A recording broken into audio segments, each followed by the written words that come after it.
hands are sweating. All right. Hi, operator. I'm Gabriel Mercier, codename N2.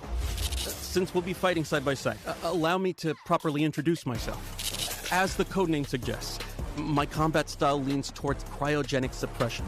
My frost launcher paired with a cryo flask can quickly force enemies into a frost state, ensuring they pose no threat to us. If enemy positions are unknown, the homing stun grenade can precisely mark them as well.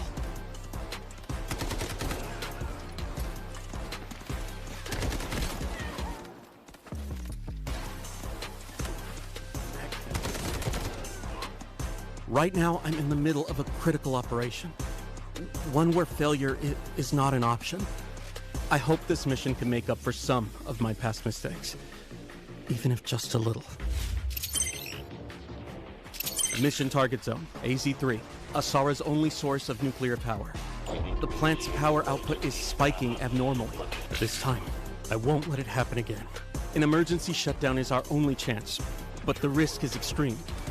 We not only have to breach Habit's heavy defenses, we have to face lethal radiation head-on.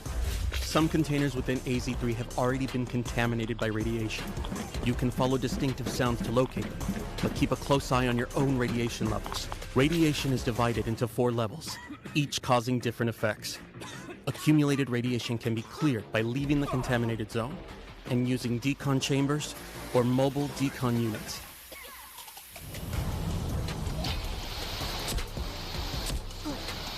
During the incident, some personnel lost their access keys. We can use these keys to infiltrate the classified zones and gather intel and supplies. Key verified. Access granted.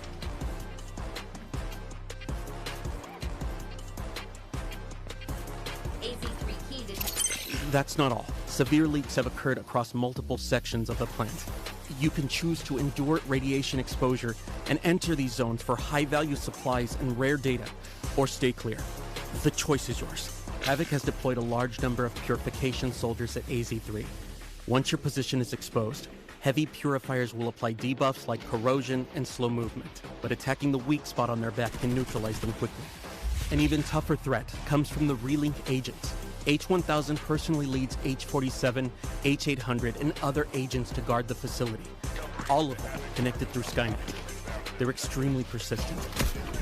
Stay on maximum alert. One final thing. If we do manage to shut down all the nuclear facilities, something unexpected might happen. Disabling attention. All AZ3 terminals disabled. Of course, the nuclear plant has new collectibles too. Over in warfare, things are heating up. The flames of war have reached the weathered stone walls of the Colosseum. This 1,000-year-old city is sliding toward ruination.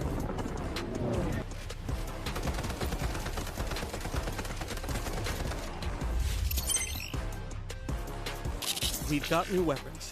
The RM-277 assault rifle excels at sustained suppressive fire, most effective from medium to long range.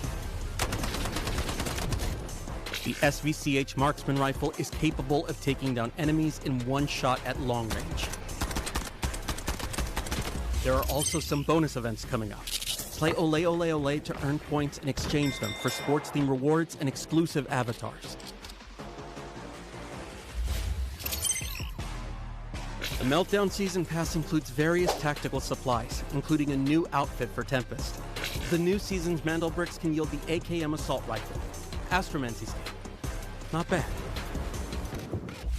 Opening Turbricks gives you a chance at the Law of Time series collectible charms. Good luck. A new melee weapon, Elegant, the exclusive weapon of the Abyss Shark Reese. Pretty cool. Oh, and don't forget, the Rainbow Six Siege crossover is launching soon too. 3 new operator skins.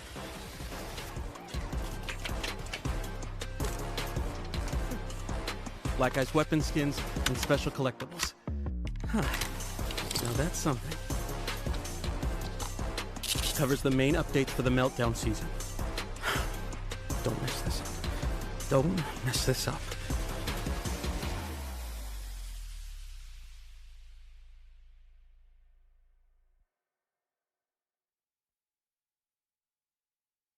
Hi everyone, I'm William, the art director of Delta Force. As many of you may already seen, Delta Force is launching a collaboration with Rainbow Six Siege in our next season.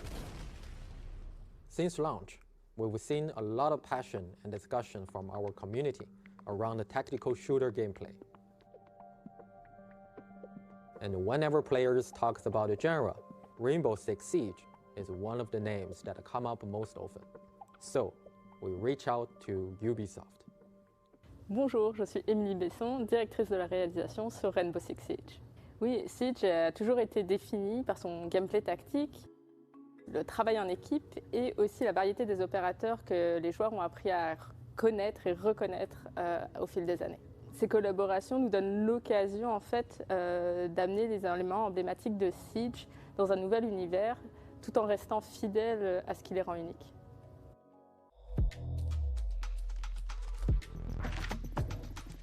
In this collaboration, we focus on two things: operators and Rainbow Six Siege's iconic visual legacy. We selected 3 operators pairings who share the same combat philosophy.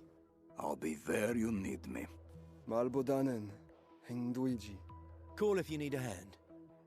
For classic Siege elements, we choose to honor Black Ice, the Drone, and the Alpha Pack. Ce qui était essentiel pour nous de préserver dans la collaboration, c'était l'identité, l'authenticité de nos personnages. C'est ce qui les rend uniques. On a travaillé main dans la main avec l'équipe de Delta Force pour s'assurer que l'authenticité de Siege, l'identité de Siege s'intègre naturellement dans leur jeu.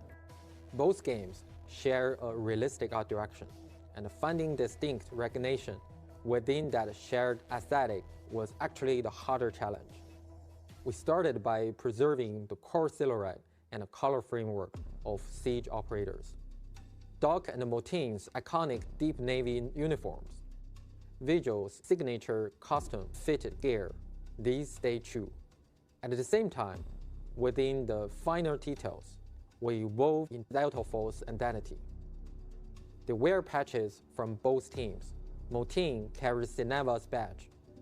Doc has medical kits at his side. To faithfully recreate Black Ice, we focused our material work on internal ice fracture patterns to capture the distinctive texture and cold, austere feel of original. Oui, en effet, Black Ice résonne énormément avec notre communauté. C'est une cosmétique d'armes qui a énormément plu à nos joueurs. Et l'équipe de Delta Force a fait vraiment un travail incroyable pour la recréation dans leur jeu de cette cosmétique, avec un souci du détail extrêmement gratifiant.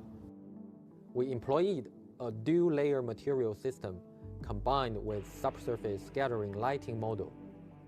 Using camera vectors and a depth texture to offset UV calculations, we achieved the effect of refracture patterns appearing to exist deep inside ice. Et ce qu'on a apprécié et ce qui nous a impressionné, c'est le travail de recherche de Delta Force. À quel point ils ont été soucieux du détail pour conserver nos opérateurs dans leur jeu, qui s'intègrent vraiment comme naturellement dans leur univers. Beyond the content itself, we want as many players as possible to access and experience this collaboration. By completing in-game missions during the season, you can unlock these rewards for free. One more thing, in the new operations map, we've prepared something special for you. You will find a surprise in the maps that are meant just for you. Once the crossover goes live, go find them. Once more, onto the bridge. Dear friends, once more.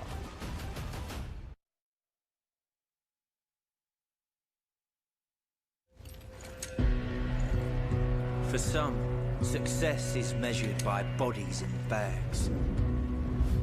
Maybe that suits them. But to me, it's measured in hearts that keep beating.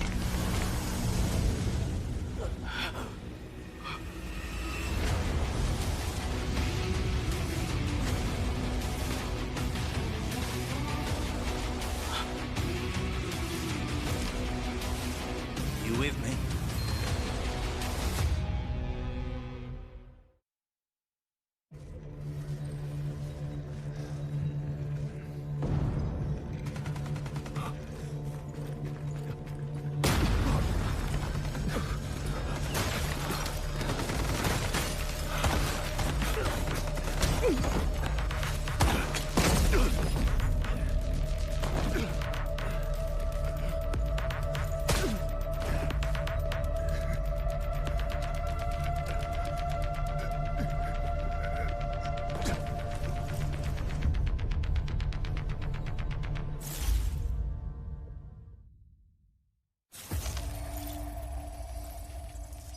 Received an emergency transmission from Hadawi, a Havoc nuclear engineer.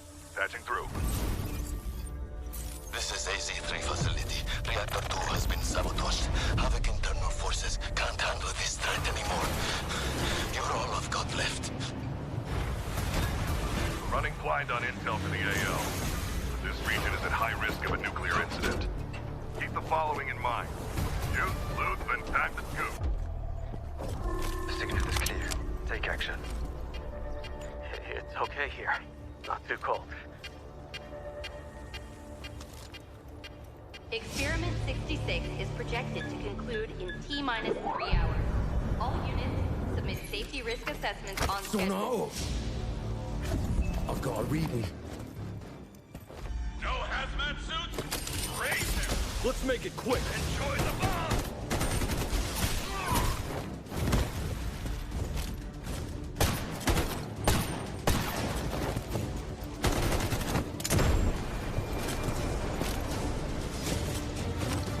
So eager to die. Excellent. I don't know what's happening, but reactor output is still climbing. And security thinks I'm behind this. They're coming for me. GTI, move it, now! Key verified. Access granted. Hostile signal detected. Lethal action authorized. Damn it! Someone take control of this piece of junk! Entering manual mode. Executing command. Those bastards in fusion research won't authorize shutdown because of their experiment timeline. I know better than anyone how important this research is. Hold this position. Once I finish calibration, use that console to insert the control rod immediately. Data set. Follow me. I know somewhere the signal can get through. Steam explosion at reactor 2. Incident level confirmed. Estimated contamination radius. Careful! Don't fall! We're outside the signal blackout zone. Upload the data package to Skynet immediately. Encryption keys in the archive. Just send it! Critical alert. Reactor power output has critically exceeded safety thresholds. Core meltdown imminent. All personnel evacuate immediately.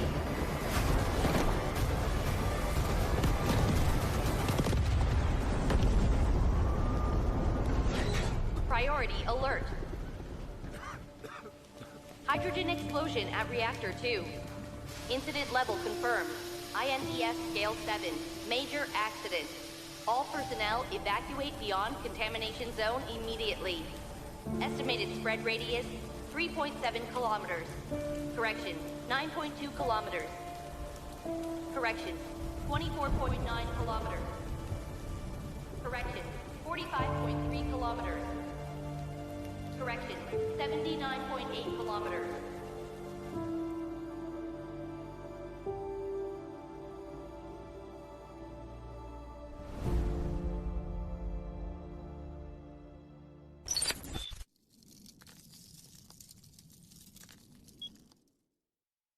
Operations. It all comes down to 3 simple rules.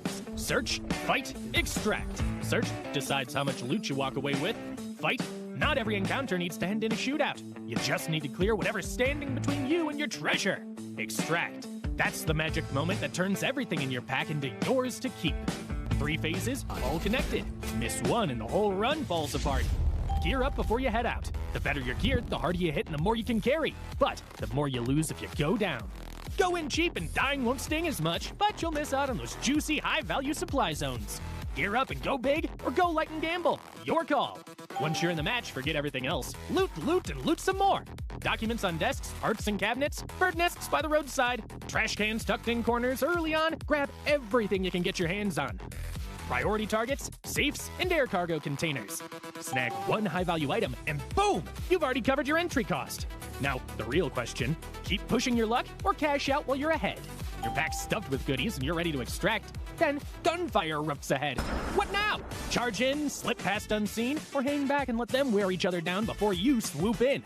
Just remember, die and you lose everything in your backpack except what's safely tucked away in your safe box.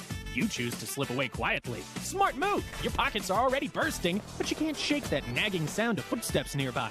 Even distant gunfire's enough to send your heart racing. You finally reach the extraction point. The countdown starts. Hold your nerve, don't blow it with 2 seconds left. Extracted. That weight you've been carrying the whole run finally lifts off your shoulders. Sweet relief. Then, there's the ultimate wild card. You stumble on a Mandelbrick. This thing's worth a small fortune, but the second you pick it up, every player on the map knows exactly where you are. Everyone's coming for you. You go from treasure hunter to hunted in the blink of an eye. Your only goal now, stay alive long enough to decode it and cash in big. Whatever path you choose, it only counts if you make it out alive. That's operations for you. Every extraction is a story worth telling. Go make yours.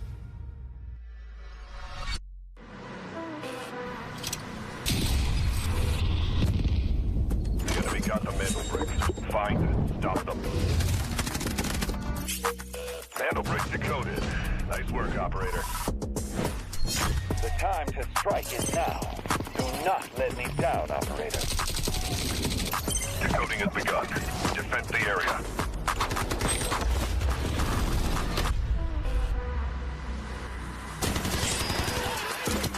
Is about to take the first Mandelbrick of the tournament. And they're going to do it. What goes around, comes around. Very much though. You get barrel stuff. Skydie is getting aggressive. See what I did there? You ain't seen nothing yet. Let's knock them off their feet. Let's go. There it is.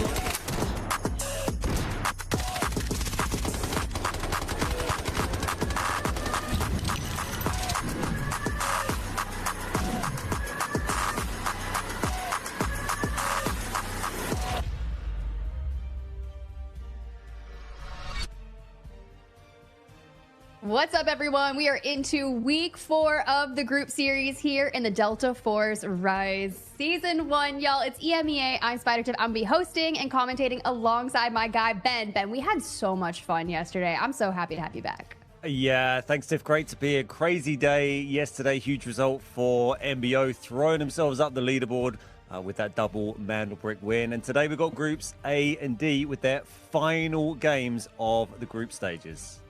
It's kind of scary because we were talking about it yesterday and you were like, ooh, when your final day to perform is the day before the last day that you could officially, you're sitting back and watching everyone play tomorrow, hoping that you have done enough to either qualify directly to the Delta Force finals next week or you get into that survival series. It's going to be insane on that stage. And honestly, next week is going to be cracked, but we've got to get there first. So welcome everyone here in chat. If you're locked in, ready for a crazy day on EMEA, let's go ahead and show you what you may have missed if you weren't here yesterday. We have some really cool highlights from our last match day. Yeah, this is tough. They got the motorized skeleton going, and the 2 come in. He gets a knock on to 1. Can he get the other through the triple blaster? Oh, he's gonna jump on him. He's jumping on him, and we're bouncing around, and Uzbishka gets aggressive and puts him down, but here comes NVO. Oh, and Gotaga headbutting each other up into the north. For now, still plenty of chaos. AGT stabilizing with 2. Chuba still down, and Nast 1 HP throwing it down, trying to heal. Yeah, AGT drop, but that is D gone as another team comes to party. I can't believe we're seeing the prison fight going off here. That's AGARTHA wipes, and it's 1 by 1. Our teams are falling. There's Tempest. I'm not sure they actually had their ropes down at the moment, though. And Maxa somehow still alive. Oh my gosh, and it's NBO. Your team of 3. Dark Entities back up to a team of 3. You can see their squad points trading hands with their total score, and it's Maxa being the thorn in the side for anyone. Dark Entities going to do. Yeah, they grabbed that, but that's a huge knock on Fleric, and that is not on a Tempest. D down to 1 at the moment. Is phenomenal out of them. But 40 seconds on the clock to make it happen, and Uzbishka goes for the push. Uzbishka gets found out, and number 1 get it. That's it, that thing, push.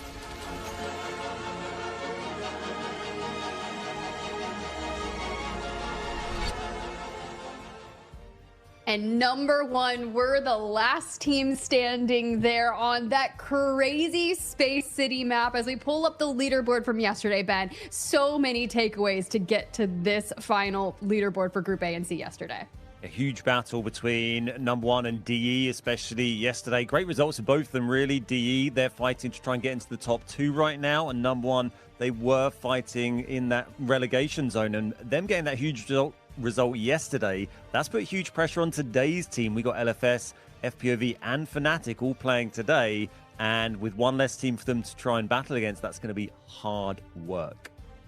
It truly is, but every team out there on that last Space City map trying to grab themselves a Mandelbrick and to take it to one more game. But if you've been following us through Season 1 over here of the Delta Force Rise series, you can see we are in the final countdown, match day 11 in the group stage A and D. Like you mentioned, Ben, tomorrow you will be seeing groups B and C's last match day performance before we get into that survivor stage. And of course, that's going to be really interesting because day one, people are going to duke it out. And if you find yourself on the lower side of teams qualified, we'll break that down when we pull up the overall leaderboard. You basically will realize that you only get one chance to try and qualify for those finals. But of course, some of our player rankings, the tournament top killers, Ben. Nox got back on top from Gotaga there.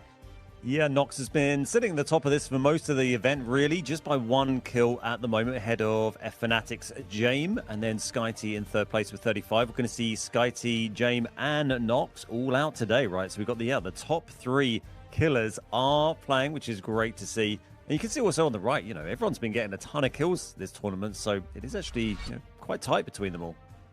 Same when you come over to the damage, right? Except it's Yuzbishka. He was sitting around just under 10k yesterday, so puts up at least 2,300-ish damage to get back to the top of the leaderboard where he has belonged, and for good reason. In that highlight package, Ben, when he gets absolutely sieged by multiple teams just like running him down, ooh, that was scary.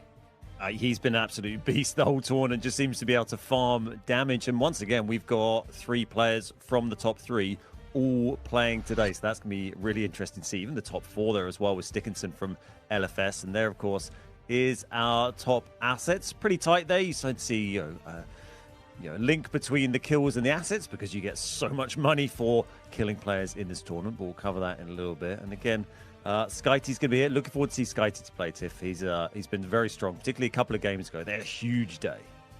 It is so exciting for me to be able to witness Mandelbrick Addiction because I think all the way back to like the Delta Force Global League and some of the show matches that we had going on over the past year and a half, 2 years. It's been so sick because I remember that name. I'm so excited to be on the EMEA side this weekend and to get to witness them. But of course, this is our overall leaderboard, what we're competing for here today, especially if you are in groups A and D, last performance day. So keep your eyes over on that 11th and 12th spot. These are the two teams that are facing relegation, will not be qualifying into that survivor stage if they end up here. So with Fnatic, FLOORPOV, and Living for Success there, kind of hanging out around the same score line, except for LFS is just 7 points behind that 11th place slot. We're needing standout performance. Like LFS has to go flawless. We need to see a double brick on today's performance, 10 points on the board, and then essentially you're preying on the downfall of Fnatic and FLOORPOV.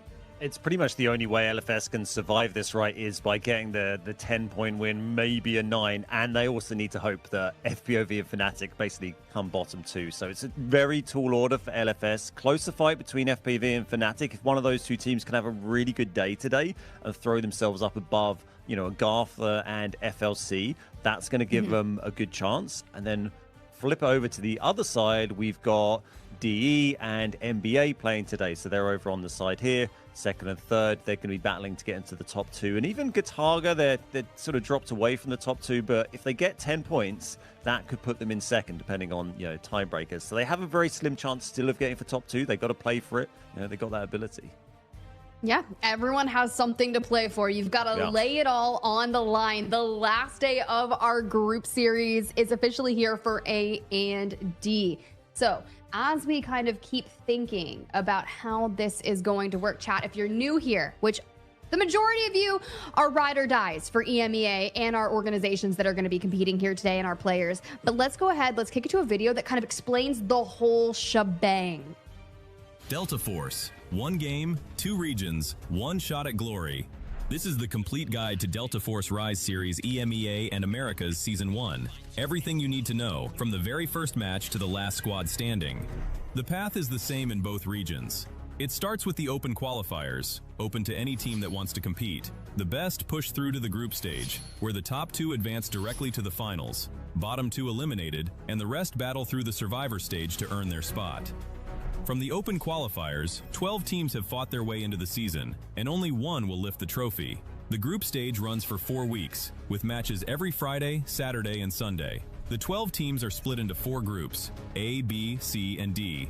3 teams per group. Each broadcast day, 2 groups go head-to-head in a cross-group match. Every match is a 7-round format.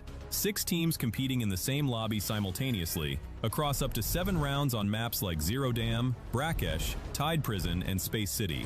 Teams earn squad points by scoring eliminations and accumulating in-game total assets. And on brick rounds, they compete to collect and decode Mandelbricks, artifacts that decide the round winner. Decode 2 Mandelbricks in a match and the victory is locked in, no matter what round you're on.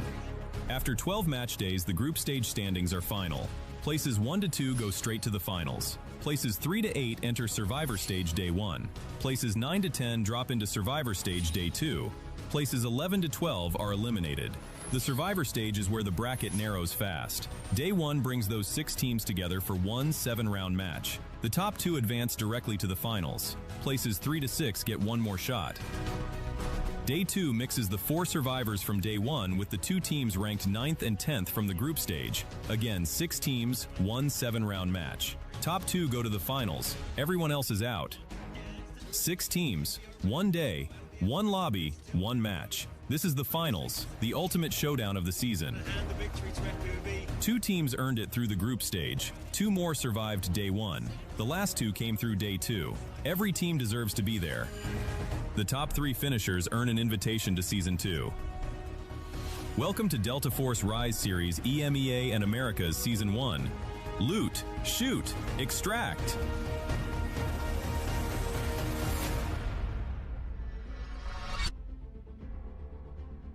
Love that comprehensive breakdown there from the video. And the big highlight at the end of that is the top 3 from the finals get there locked in for Season 2. We'll chat more about Season 2 later, but for now, all about what's going to be happening here today. Tournament rules. You know it, you love it. 1.5 million technical alloy each player to kick things off. If you die, you lose your gear. Teams ranked by Mandelbricks captured. Your goal is to get 2. That will end the tournament. Likely going to see win condition in game number 4. Of course, the games are going to be played on that Season Echo patch. We are 1 season behind. All good things there. In terms of our 7-game series, rounds 1 and 3 are going to be airdrop only. Those will occur on Zero Dam and Tide Prison. Round 2 is going to kick off our whole thing with the Mandelbrick and airdrop over on Brakkesh. And then, of course, we have our Space City marathons from round 4 through 6 with Mandelbrick only. If things get crazy, and we go to that Game 7, Ben, that's actually my favorite thing. The team in last place is going to get to pick if they'd rather play Brakkesh or Space City. Now, I would think that people would just want to run it back to Space City, but the last time we had a Game 7 over in the Americas, they went back to Brakkesh.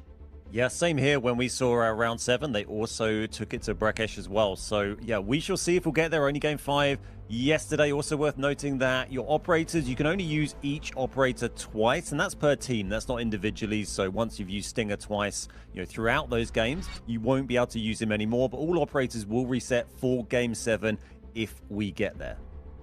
Ooh, if we do, I don't know. Time will tell. I'm thinking Game 5. We had a Game 5 yesterday for Friday.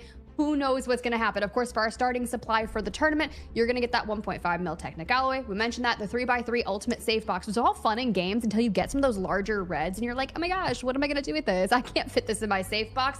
You've got to be efficient with how you organize everything. You're going to be able to bring in that 12 slot card holder. You can pretty much unlock any room across the maps. You'll feel pretty confident about that. Your resources in terms of that, you have that fixed supply ultimate safe box plus 0.7 mil, 800k per elim. You saw the top asset earners of our players ranked on the EMEA region. A majority of them are at the top of the kills, and this is exactly why.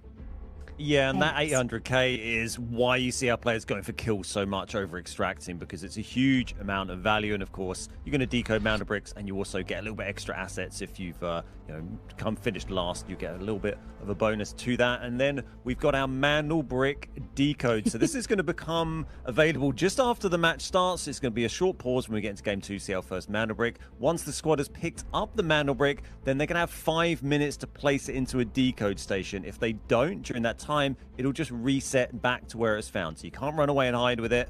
And once that Mandelbrick's been placed into the decode station, it can't be removed anymore. 4-minute timer starts on that. And then the decoding interrupt timer is 2.5 seconds. If the Mandelbrick decoding does get interrupted, then that timer is going to reset, but it's also reduced by 30 seconds each time it's interrupted, down to a minimum of 90 seconds. And if the squad who's decoding gets eliminated during that process, then the countdown will pause. You can't claim a brick if your team's been wiped. So we see that happen quite a lot as an effective strategy, don't we? We truly do, and it's really important to see. We'll talk about it later, but if you guys didn't go watch game number 5 yesterday on Space City, it was absolutely disgusting. Wild. Ben ran after the broadcast and was like, I'm VOD reviewing this all day. But of course, you got to get your points. You got to get your Mandelbricks, and you have to get your points. Our point scoring system is as follows. Of course, the first place is going to be 8 points on the day. If you get 2 bricks on that, you get a point for each Mandelbrick. Therefore, a first place with 2 bricks equals 10 points. So when you saw the group standings earlier where it currently lies, think about LFS and how they need that 10 points and 2 bricks in order to have maybe a tiebreaker, or maybe you get 1 Mandelbrick. We also look at our squad points, and they're kind of explained by the fact that you have 2 components. You have your kill points and your supply points, and we're going to take those, add them up, and that's going to give you your squad points. Each kill is 1 point, and your supply points are a little bit different, right? 1.9 million isn't actually going to get you any supply points. Once you hit 2 million though, that's when you will get 1 point. And every 2 million, so 2 million, 4 million, 6 million, those are the thresholds to get yourself those supply points. Yeah, and this is our prize pool, not for today, but for the grand final, which is going to be happening next weekend. First place team is going to walk away with $60,000, and you can see the money running down all the way to 12th place there for that final weekend. The MVP themselves is going to claim a nice little bonus of $3,000, and the dynamic kill bonus, $50 in the bag for every kill our players pick up today, which has been something I can see they've been fighting for. They're just boosting their pockets, Oh, all yeah. right? That's all they're doing right now. Of course, our participating teams, the Delta Force Rise Series for Season 1 in EMEA is as follows. You do have groups A and D playing here today. It's August 1st, match day 11. Tomorrow, you're going to have match 12 with groups B and C, and that will be the last day of our regular season group stage. So then week 5, that's where we were talking about the survivor matches that are going to be occurring. Friday will be survivor match 1, Saturday survivor match 2, and then Sunday will be those finals in which everyone is competing for the cash. And Dark Entities, Ben, has been one of the teams that has been the most consistent. Yeah, they've been very consistent throughout. They had a bit of a poor first day out, but since that, they've been pretty much second and first, I think, every day they've played. Getting a lot of kills. They played well yesterday, as Bishka, we talked about earlier, getting huge amounts of damage. He's up there with 32 kills at the moment. Folorate is up there with 31. I think there was a game yesterday where Folorate got 6 kills, I'm pretty sure. They had a 8-kill game on Space City, so massive, and Floric also performing well for DE as well. This is LFS. They're sitting down on the bottom of the table at the moment. They'll be disappointed with that. They've been fragging. They've been picking up kills. I think Stickinson is sitting in the top 5 for kills so far in the event, but they've just not been able to get those wins. They got their hands on the Mandelbrick a few times yesterday. It was even Imperator and Stick, but they couldn't get the Mandelbrick, and they walked away, I think, with 0 points in the end yesterday again. So huge task ahead for LFS today. Hey, we saw number 1 pop off yesterday when they needed it most. Gotaga they were in the mix constantly. We'll start off with Ladid, right? You think about when they were taking a lot of these engagements, working together, but Maxa often found himself alone. Think to that Space City game 5, where he was constantly a solo, but still ripping the Mandelbrick decode away from everyone. And of course, Nox being at the very top of our player rankings in terms of kills, but that's going to be your Group A teams, Dark Entities, Gotaga, and LFS. LFS in a must perform to perfection day here today. For Group D, though, FLOORPOV kicking things off. Yeah, FLOORPov, another team that need to perform well today. We've got Yersai here, and the guys, again, they've been playing relatively well in terms of their fragging over the event, but their points are a little low. They've got a bit of a buffer down to LFS below them, so it's kind of more between, they're going to be looking up at Fnatic, sitting above them, and some of the teams higher up. Again, if they can get a good result today, that is going to get them secure. We've seen Yersai, Obsess, and Blake have been the team that's been running, over the course of the games we've seen so far in this event. Then FNC, Fnatic, this is Bane, Jame, and Raidball. These guys also have been one of the teams that have been getting the most kills with maybe the least return they'd hoped for in terms of points. So again, a team that needs to convert those kills to bricks. I think we were seeing James sitting really high up. Yeah, he had 40 kills. So he was saying, I believe that'd be second place, 4 kills in the tournament. And then talking of kills, these guys have been getting a whole bunch recently, especially Skyty. Like you're saying, Tiff, these guys are old school, right? They totally are, and that's okay. You've got the competitive history, you've worked together, and you know what it takes to perform to the top of your abilities. Now, when you think about the group series and qualifying into the survival stage, they are already situated pretty high, right? So nothing too crazy to worry about. It's all about just kind of practicing before you get to next week so you can do your best in the finals for Group D. But like you said, Fnatic is there kind of on the cusp, potentially facing relegation if they kind of fall off today. But of course, everything starts here on that round 1-0 dam. It'll be an airdrop round. A lot of teams just looking to boost their cash up. And then, of course, we'll go into the Brakkesh, Tide Prison, the Space City Marathon, and who knows if we'll see Game 7. For operator picks, everything's on the table. So let's go ahead and look at our most popular operators for that initial round in Zero Dam. Shepherd, Raptor, Blinder. I think yesterday we had a rogue Nox because they didn't really want to pull them all out and double round it on Tide Prison. But for now, Raptor, his kit, so imperative for Zero Dam and finding information. D-Wolf for the aggressive assault that you're going to need for those fights. And of course, information then. Yep, Raptor, very popular for Zero Dam. I think was it Gotaga maybe yesterday who decided to bring out Luna? They decided to use up their Lunas and then prioritize Raptor for Space City, right? So that's, slightly unusual, maybe against the meta you normally see with operator choice on Zero Dam. So yeah, interesting to see if there's any other shifts to that. As we talked about, this is the eco round, or one of the eco rounds. Teams going to be looking to acquire resources, but also really the priority is just getting a few squad points on the board, and they can do that either with some kills or extracting some loot. And we saw Gotaga do that yesterday, right? They got 3 kills really early and then said, see you later, and they just went out through paid extracts very early. We were always talking about how Zero Dam, the fights usually break out a little bit later, but for our teams, it is their last day here in the group series. And as you check in with everyone, James there, just kind of, I don't know. It's like this feeling that it's one where you're seeing everyone just kind of settling in, getting their mindset ready. Honestly, Buldo, that couch bed thing behind you looks so comfortable. I just want to get a good book and a blanket, but enough about that, guys. I digress. What I'm going to do instead is give you guys a giveaway, because that's much cooler to hear about, right? So before we jump into round 1 on Zero Dam, we're going to hit you guys with a quick giveaway.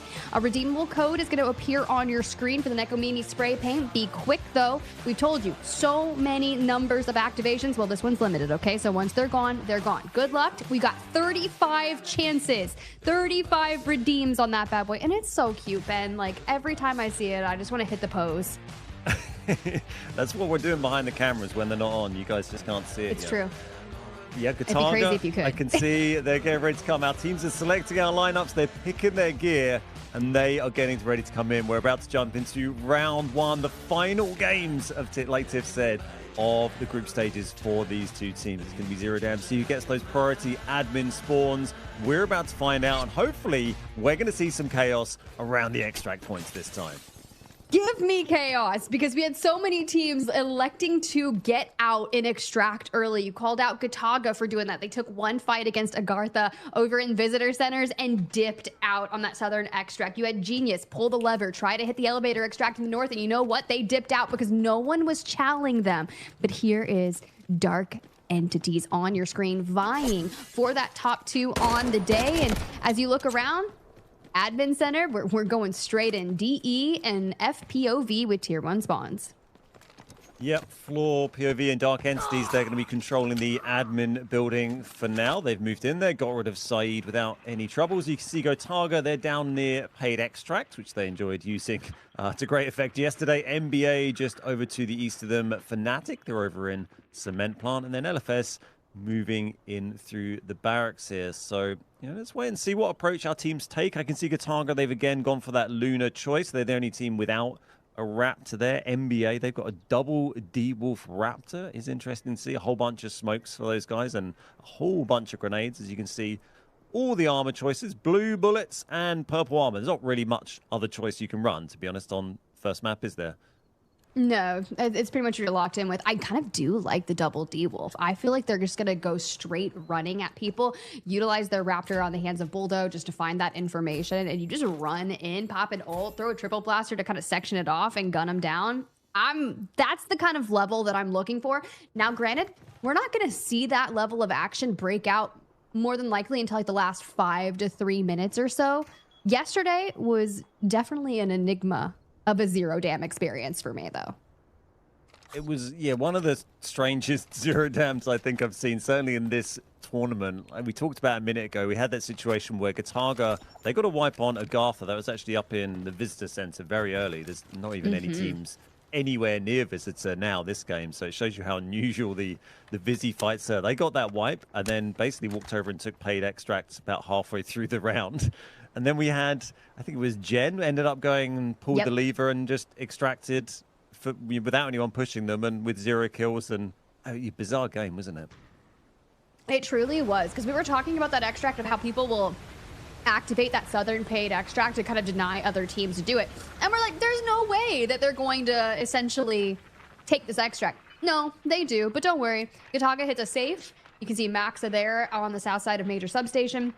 Picks up some reds. Starting to kind of get their profits up, just under 1 million. DE and Fnatic both have surpassed that by just being like 1.2, 1.3, but a relatively conservative start. When you think about where that airdrop is going to be landing, we'll find out in about 30 seconds or so. And of course, that's either going to be the M82 or the AWM, and we'll see if you get some value out of it.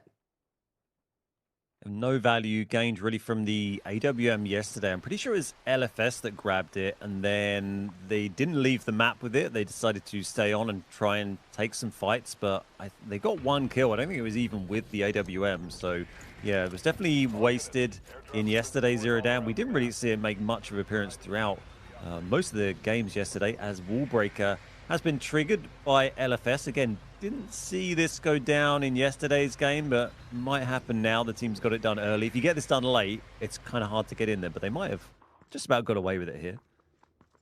Well, okay, you're saying, I see you. We just like biding our time, kind of getting into it. Maybe stretching out the neck a little bit. Oh, God, make sure you guys stretch. Make sure you drink water, because it's going to be a crazy day. 1 minute on that airdrop is going to be landing just to the north of that Paid Extract in the south. So when you think about teams that are going to have close proximity to it, I'm looking at Fnatic and Gotaga that are both putting out feelers as we show y'all on the map. And elsewhere, LFS have made contact on the south side of admin. Take some damage with DE, has 1 member fallen. The fights are breaking out early. Give me more. Yeah, this is pretty early. This is LFS trying to move through towards Wallbreaker there. They got the knock on Bishka. It might have been through the bathroom window, I'm pretty sure, possibly on the balcony.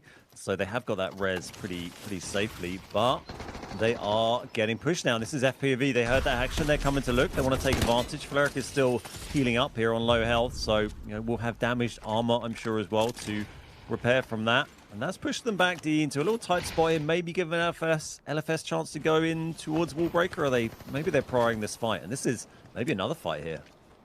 All right, well, Fnatic is going to jump onto that airdrop. Now, mind you, Gotaga is there on the horizon and could take shots at Fnatic if they're so inclined, but smoke's down for now.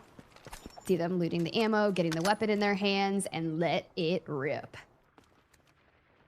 It's hard to tell if Fnatic were, I think they must have been aware, but there's a little bit of a distance. They might not quite realized Gotaga was there, but they have now dipped back into safety, I'm pretty sure, with that Orm. They're going to head underground to try and secure that and decide whether they're going to use it lose it or take it off the map. This is NBA now with LFS creeping up.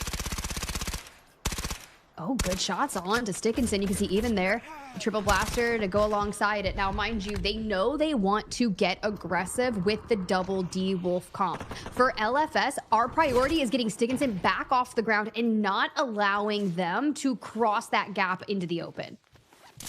It's a really tough spot to dig yourself out of there with the knock. Should be okay getting the res because there's that container you can go inside to dodge a bit of the utility, but you don't want to be getting bogged down in that little hole in the containers for very long because you're just going to get stuck. And it's going to be, as you can see, teams watching from the windows. You got NBA, you're fighting on the dam side. They have got full contingent up, but yeah, bit of a tight spot there as Obsess watches on from above. It's smoke and cross here from NBA. Just kind of want to unite alongside each other and get themselves into this building. Take a couple of angles elsewhere. Dark entities. LFS have moved up towards the north, and that's okay. They're like, we're not going to fight out here in the open, and I believe Fnatic is still working their way onto the underground, probably going to pop out. FPOV still keeping an eye on LFS, though. I'm curious to see how the basement fight works out. They did get heard on the way up by DE, and DE sending everything over. This was Fnatic trying to creep up with the Orm. Now they know they're there. That's going to be a tough push, but DE have actually decided to sort of rotate right round out of that and find some awful little angles there to peek, but they're going to keep moving as we saw. I think it was, yeah, LFS there. We saw a minute ago. They were making their way towards Wallbreaker. Is worth doing for those that don't know. You can actually acquire these lucky wooden sculptures by going down there. They're unique to the esports environment, and they, even though they only show us worth one, they actually allow you to buy some really good gold kits. They're kind of like a freebie token for getting some great gear later on, right? It would be really nice, especially when we get to Space City and when we start seeing some people break out the golds.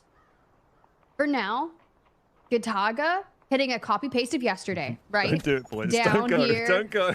Do we leave? Like, yeah, hopefully, get in there. Hopefully a little early for Gotaga to go. They haven't got the kills yet, so yeah. But they'll just be presumably just banking that one and go and see what else they can do. But maybe they're ready to check out. These are those wooden sculptures we were just talking about. Even here. See if they get anything nice from the safes. I'm waiting. I will say the airdrop that is going to be dropping in just under 30 seconds is right on the face of Gotaga on that extract. So do we think that Gotaga grabs the high value items that come out of there, hopefully grab some reds, and then maybe just take an early exit onto Zero Dam? I think the value they could get from getting into these engagements up in admin would be worth it, though. Yeah, it's got to be much more valuable for them to take some kills, even if you get lucky in those drops. They might get themselves up to maybe 2 mil if they're really lucky, and that's going to get them 1 point, 1 squad point. So yeah, they need to get up there and get some kills. There's no real benefit to them just extracting. They're all little single slots here, so I'm not imagining we'll see anything too crazy. A watch, it's a couple of 100k, oximeter, solid fuel, and another watch. So, but yeah, they're not even at 1 point yet with 1.3 mil. That's very interesting. Okay, well, at least they are getting a red out of it and not just solid golds, in which we had yesterday. For NBA, they're up here. They've all kind of separated out, holding different angles. And I do like what we're seeing. Back to LFS, though, just constantly perusing the safe. You saw the lucky wood and sculptures that came through, but hopefully, even just out here, can break a mill, hopefully. And that is music that every Delta Force player knows very, very well. I hear that in my sleep sometimes. This is NBA. They came over to this car park position really early on and have just been chilling here. They did rotate round in there because that was Uvalier that picked up that knock on LFS a little while ago in containers and then crossed back over. So they're just hanging here. It's a good spot to have, if you want to fight over the elevator extract, right? If teams decide to pull that and go for it, you're in a good spot to move in there quickly to try and shoot teams that are crossing. So presumably that's what NBA are thinking here. They want to get some kills, but no kills yet, right? Everyone up, still remaining in the lobby. Okay. And Folare just scouting everyone looking for maybe some off picks they can grab that would be simple. A lot of things that we hear our players talk about is taking smart engagements, especially this late in our group stage. You don't want to like kind of scam, basically overextend, push out, get caught, and then realize, hey, my teammates can't get me back up. And now I'm forcing my teams to play as a duo. Very unfortunate. We're just looking for those engagements in which we can skew the favor in our direction. Gotaga here going on a right old adventure, trying to find presumably some other teams, but I think they're going to have to venture a bit further if they want to do that. They're going to have to get up near admin, because that's where basically every other team on the map is right now. FPOV, they're still in this area of the admin. We saw them push across to try and attack DE. Didn't really happen in the end, and they have just set up shop here. Here we are with Obsessed. We've got a few minutes for the elevator to get pulled still. That's a 3-minute timer, I believe, so 6.5 minutes on the clock at the moment before someone decides to pull that. And then normally on cue for Zero Dam, Chaos ensues. But James here, he's going to peek. Oh, the bird blocked it though. Do it. Honestly, James, don't do it. Like, if you only knew. Like, you're even trying to be so stealthy about it. No, though that IQ is going to give you up. You see the bullets, and then Obsessed is just going to back away. Not Obsessed isn't back away. He's locked, but the Fnatic's backing away. Yeah, had that cover. The good bit of scouting from the Raptor there to see what was going on, but they decided to not peek that in the end, as we see the Raptor ult being used on FLOORPOV here from D. You can actually see that FLOORPOV's got a gold vest on. That would have been presumably picked up from Saeed from the boss, or maybe a lucky pull from a crate or a special bot, a shield bot perhaps. But nice little find. That might help him out, as we see. That was Gotaga. Now they're over near camp. I thought they were going to go up over the high road, but they're still moving in very cautiously here. They biding their time, but they are just about moving in the right direction. Kind of. We'll get there eventually if we just carry on to the northwestern side of things. But back to Fnatic out here scouting. And that's respectable, right? Because we literally, if you had Jame push out there, would have been an absolute bloodbath. And not in a good way for Fnatic. But you keep an eye on Dark Entities. What they are good at is holding these angles. Patience. And there it is. Makes contact and immediately blacks away for Fleric. Now I'm Fnatic. I'm saying, you know, probably not the best angle for me yet again. Yeah, they've got to pick one side to get out of this basement at some point. As we have a little listening to our team. On peut prendre l'espace, je pense. Venez, on peut prendre l'espace. En bas? Je vais mettre un ult. Je vais mettre un ult juste pour les faire clear. Ok, je suis pas encore là. Je pense qu'il va me le break. Oui. Faut juste qu'on prenne à droite, ouais. T'as personne sur toi, James, sûr? Full jump. Salut. We get a translation on that, Tiff? Nope, I ain't got nothing. All I know is, you know what they need? To take that one shot, let it rip, hold an angle. They're honestly just looking for a way to get out, find a peak. There's not a direct translation, guys. That's just my assumption. So 4 minutes, or just under 4 minutes on the clock here. Gotaga have found their way over. It kind of showed the difference when you don't have the Raptor on the team for this map, right? Because Gotaga only had the Luna. It was so much harder for them to scout those big open areas out there. They were doing it very slowly and methodically. They have the Luna Arrow, but it's not as effective as the Raptor Bird. You can just send way up in the sky and see what's going on. You can see all of our teams on the map there. If anyone's going to pull the lever, it's going to be FPOV. They're not seeing on it at the moment, but they've only got 20 seconds to do it. If they even decide to do it. I mean, and don't necessarily have to do it, but it does kind of funnel people a little bit, as we see Vladid here from Gotaga. They've moved over, and they're very close to DE, who are now actually in the car park. NBA have crossed right over to the other side of the map now. Interesting. No fights have actually broken out just yet, and that's okay. We've had a couple of pokes and prods throughout the way, but no full-blown team wipes as of yet for NBA as they make their way towards the west. LFS tracking them down, but there you go with Imperator taking the brunt of the damage. You've got to be careful. Can't stay out too far in the open. Uvalier's got a nasty little angle here. Yeah, we saw NBA kind of sneaking up through the bushes there to try and get behind LFS here. And it's going to be a fight. We're going to see these guys take this to the end, I think. First drop is even from LFS. That's Uvalier getting the first knock there. So 2v1 now in NBA's favor. They get the full finish there as well. So that is going to be a point on the board for Mandelbrick Addiction. Their double D-Wolf Rapt combo. And that's going to be tough for Stickinson and Imperator to deal with here. Baldo on low health, though, with the Raptor. See him kind of building back up on the health side of things. Elsewhere, Dark Entities and Gotaga are collapsing on each other, and Dark Entities wipe Gotaga, who do not decide to extract and still carve their way back up to find some fights fall at Dark Entities for LFS. You can see Imperator trying to close the gap towards NBA, but a swing could bring you out to face 3 members. And honestly, they're challenging it all day. LFS in trouble, LFS out. Yeah, great work from NBA and DE. They're both picking up 3 kills apiece very quickly and efficiently as well. They didn't give much time for other teams to come in and third party that, which is absolutely critical. So a clean bit of point acquisition for those teams and very important for them as well. You know, DE and NBA today, they're our 2 teams that are really fighting for those top 2 places. So that is going to be very valuable for them. That's also true. Fnatic still here as well, which is great considering they are just 1 above that threshold. With some util coming in, you know this fight against FPOV could be dangerous.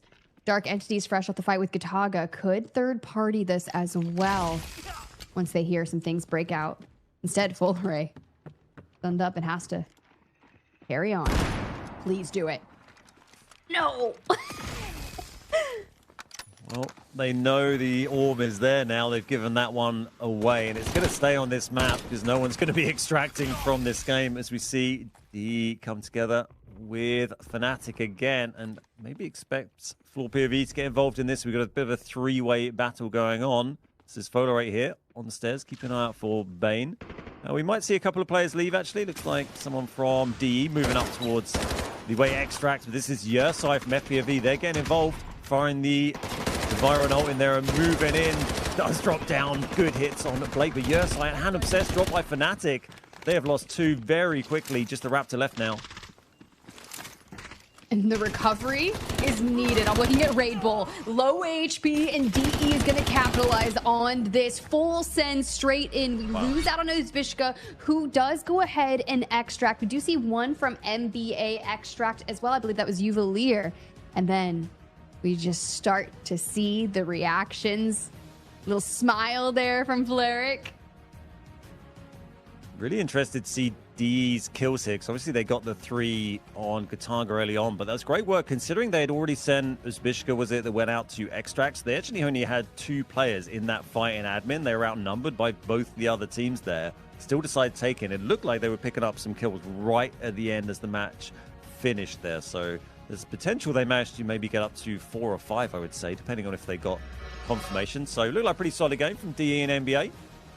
Okay, wow. 7 kills from Dark Entities. I know you were asking for the number, and I honestly wasn't expecting 7, but 7 is a great start. 1.4 mil asset gained. That's a good start on Zero Dam. Yeah, I mean, especially when you think that, you know, many of our matches we've seen in the event, you might see the winning teams finish, the high-scoring teams finish with maybe 25 to 30 something sort of squad points. They've already got 7 from game 1 is a great result. NBA picking up 3, all 7 kills for Fola there as well. Can we just take a minute to acknowledge that? That's the most I've seen from a single player in a match so far in this event. Great work from Fola. He got tons yesterday as well, right? He's absolutely flying up the tables. Fnatic grabbing 2, FPOV grabbing 1, Gotaga and LFS grabbing 0 each there.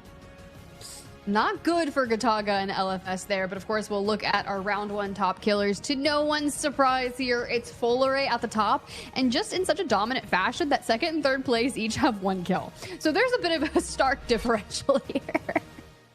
Maybe, excuse me, not surprised to see top damage there as well for FLOORPOV, but good effort from Uvalier and Blake picking up a bit, but not sure they picked up any kills, maybe 1 for FPOV, but huge display from DE. That's the perfect game ready on Zero Dam. Just get in there, get yourself a bunch of kills, get some squad points on the board, and you know you're going to walk away from that happy.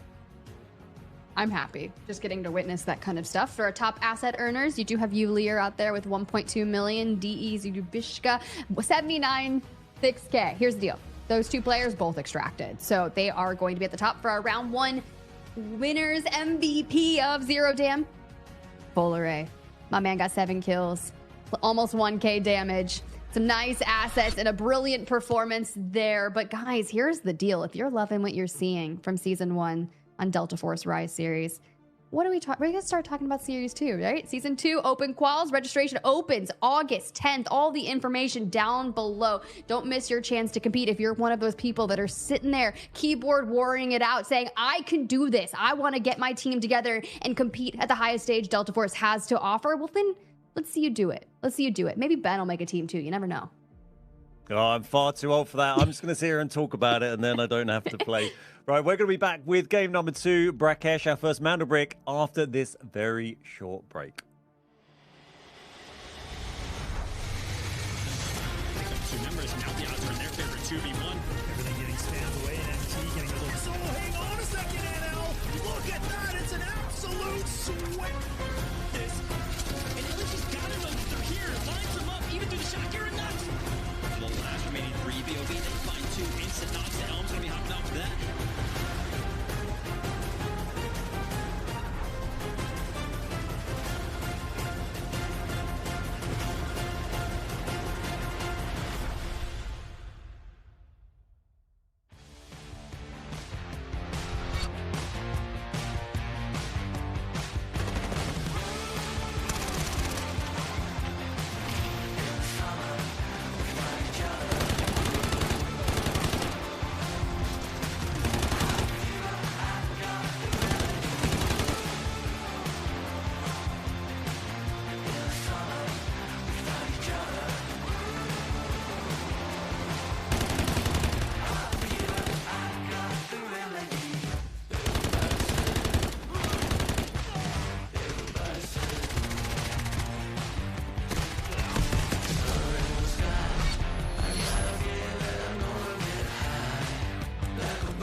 Got the Mandelbrick.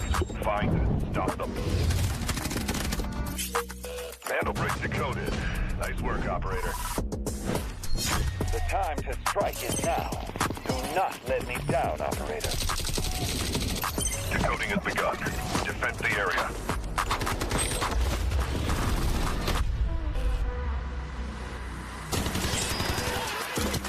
Is about to take the first Mandelbrick of the tournament. And they're going to do it. What goes around, comes around. Oh, I'm not going to do very much. Though. You get barrel stuff. Skydie is getting aggressive. See what I did there? You ain't seen nothing yet. Let's knock them off their feet. There's so much damage, and there it is.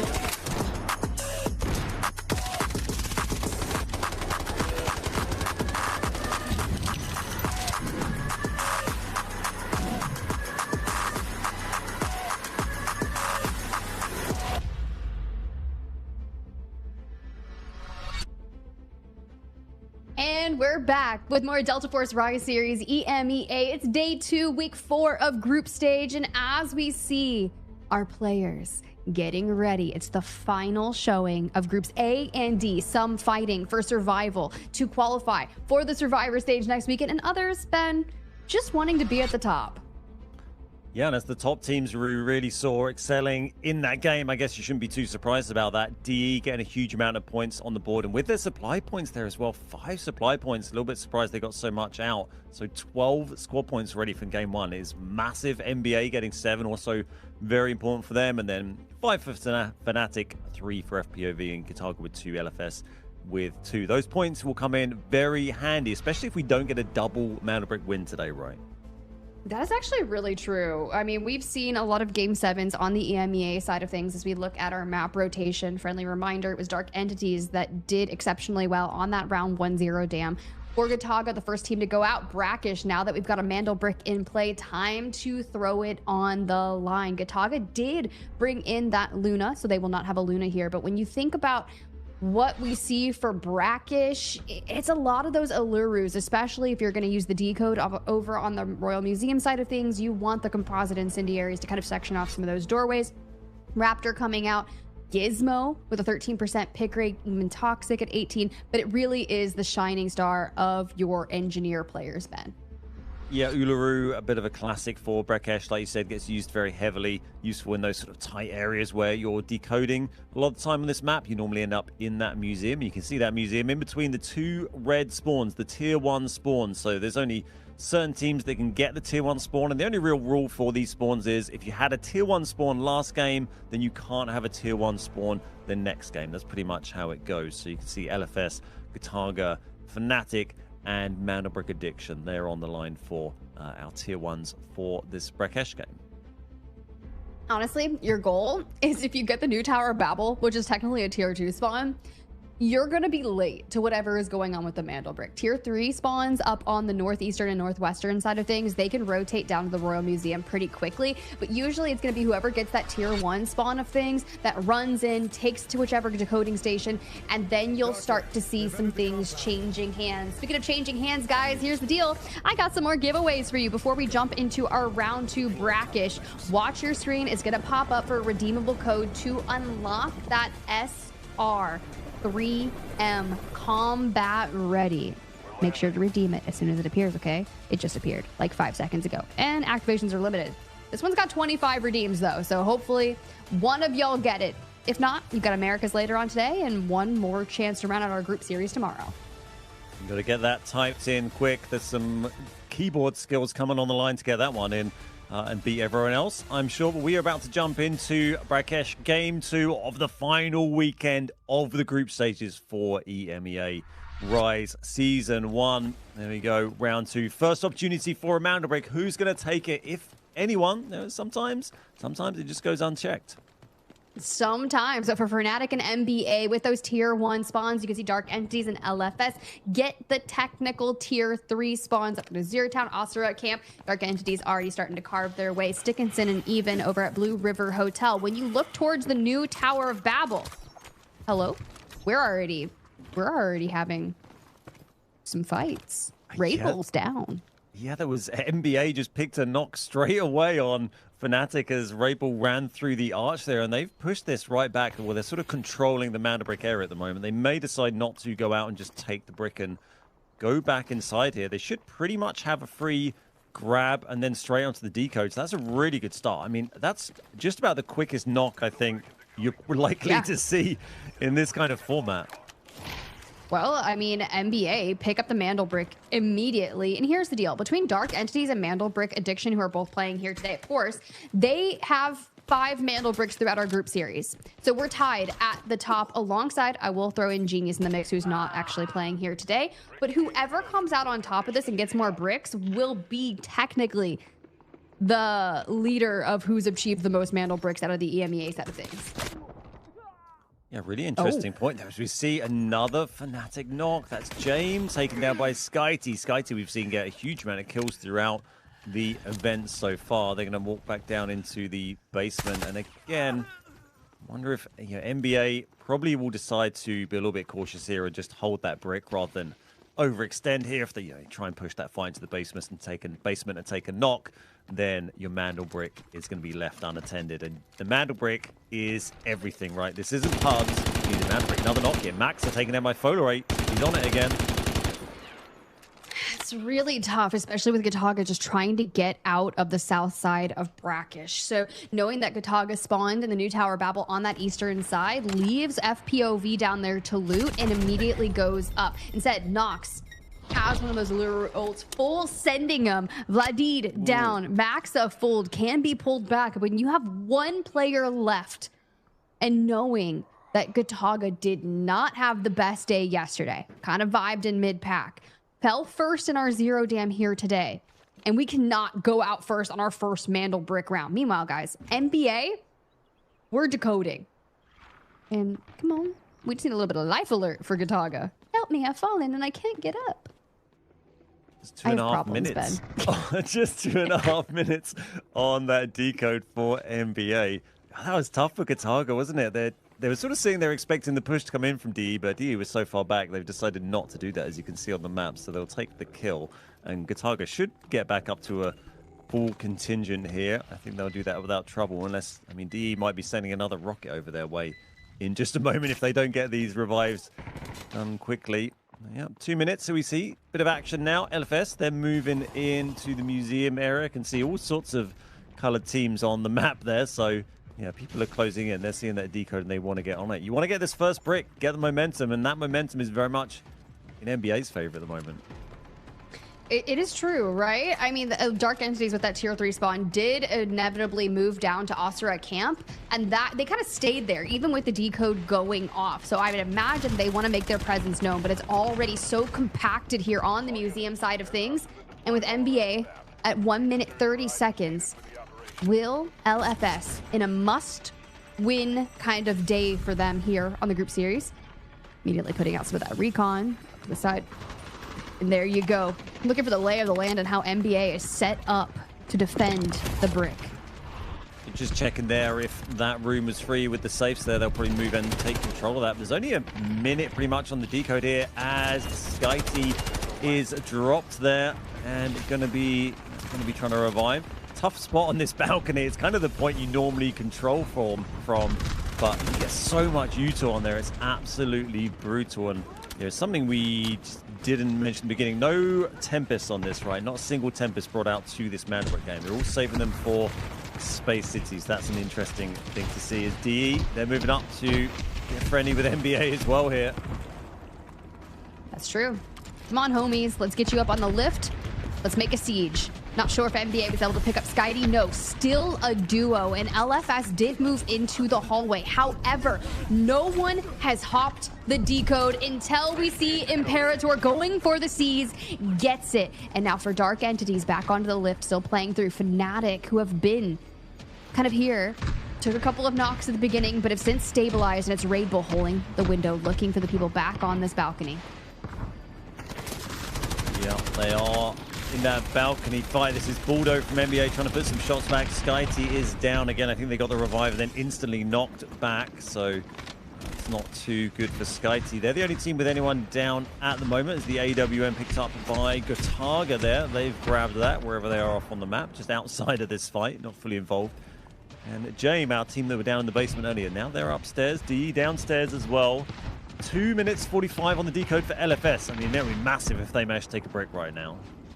It would be huge, right? Elsewhere, they're finding some reds, getting those into their safe box and working on getting their profits up. Gotaga is just south of Asura camp, in which that airdrop did drop there. So maybe some angles that they can snipe from, but for now, it's all about this close range combat. NBA down to a solo.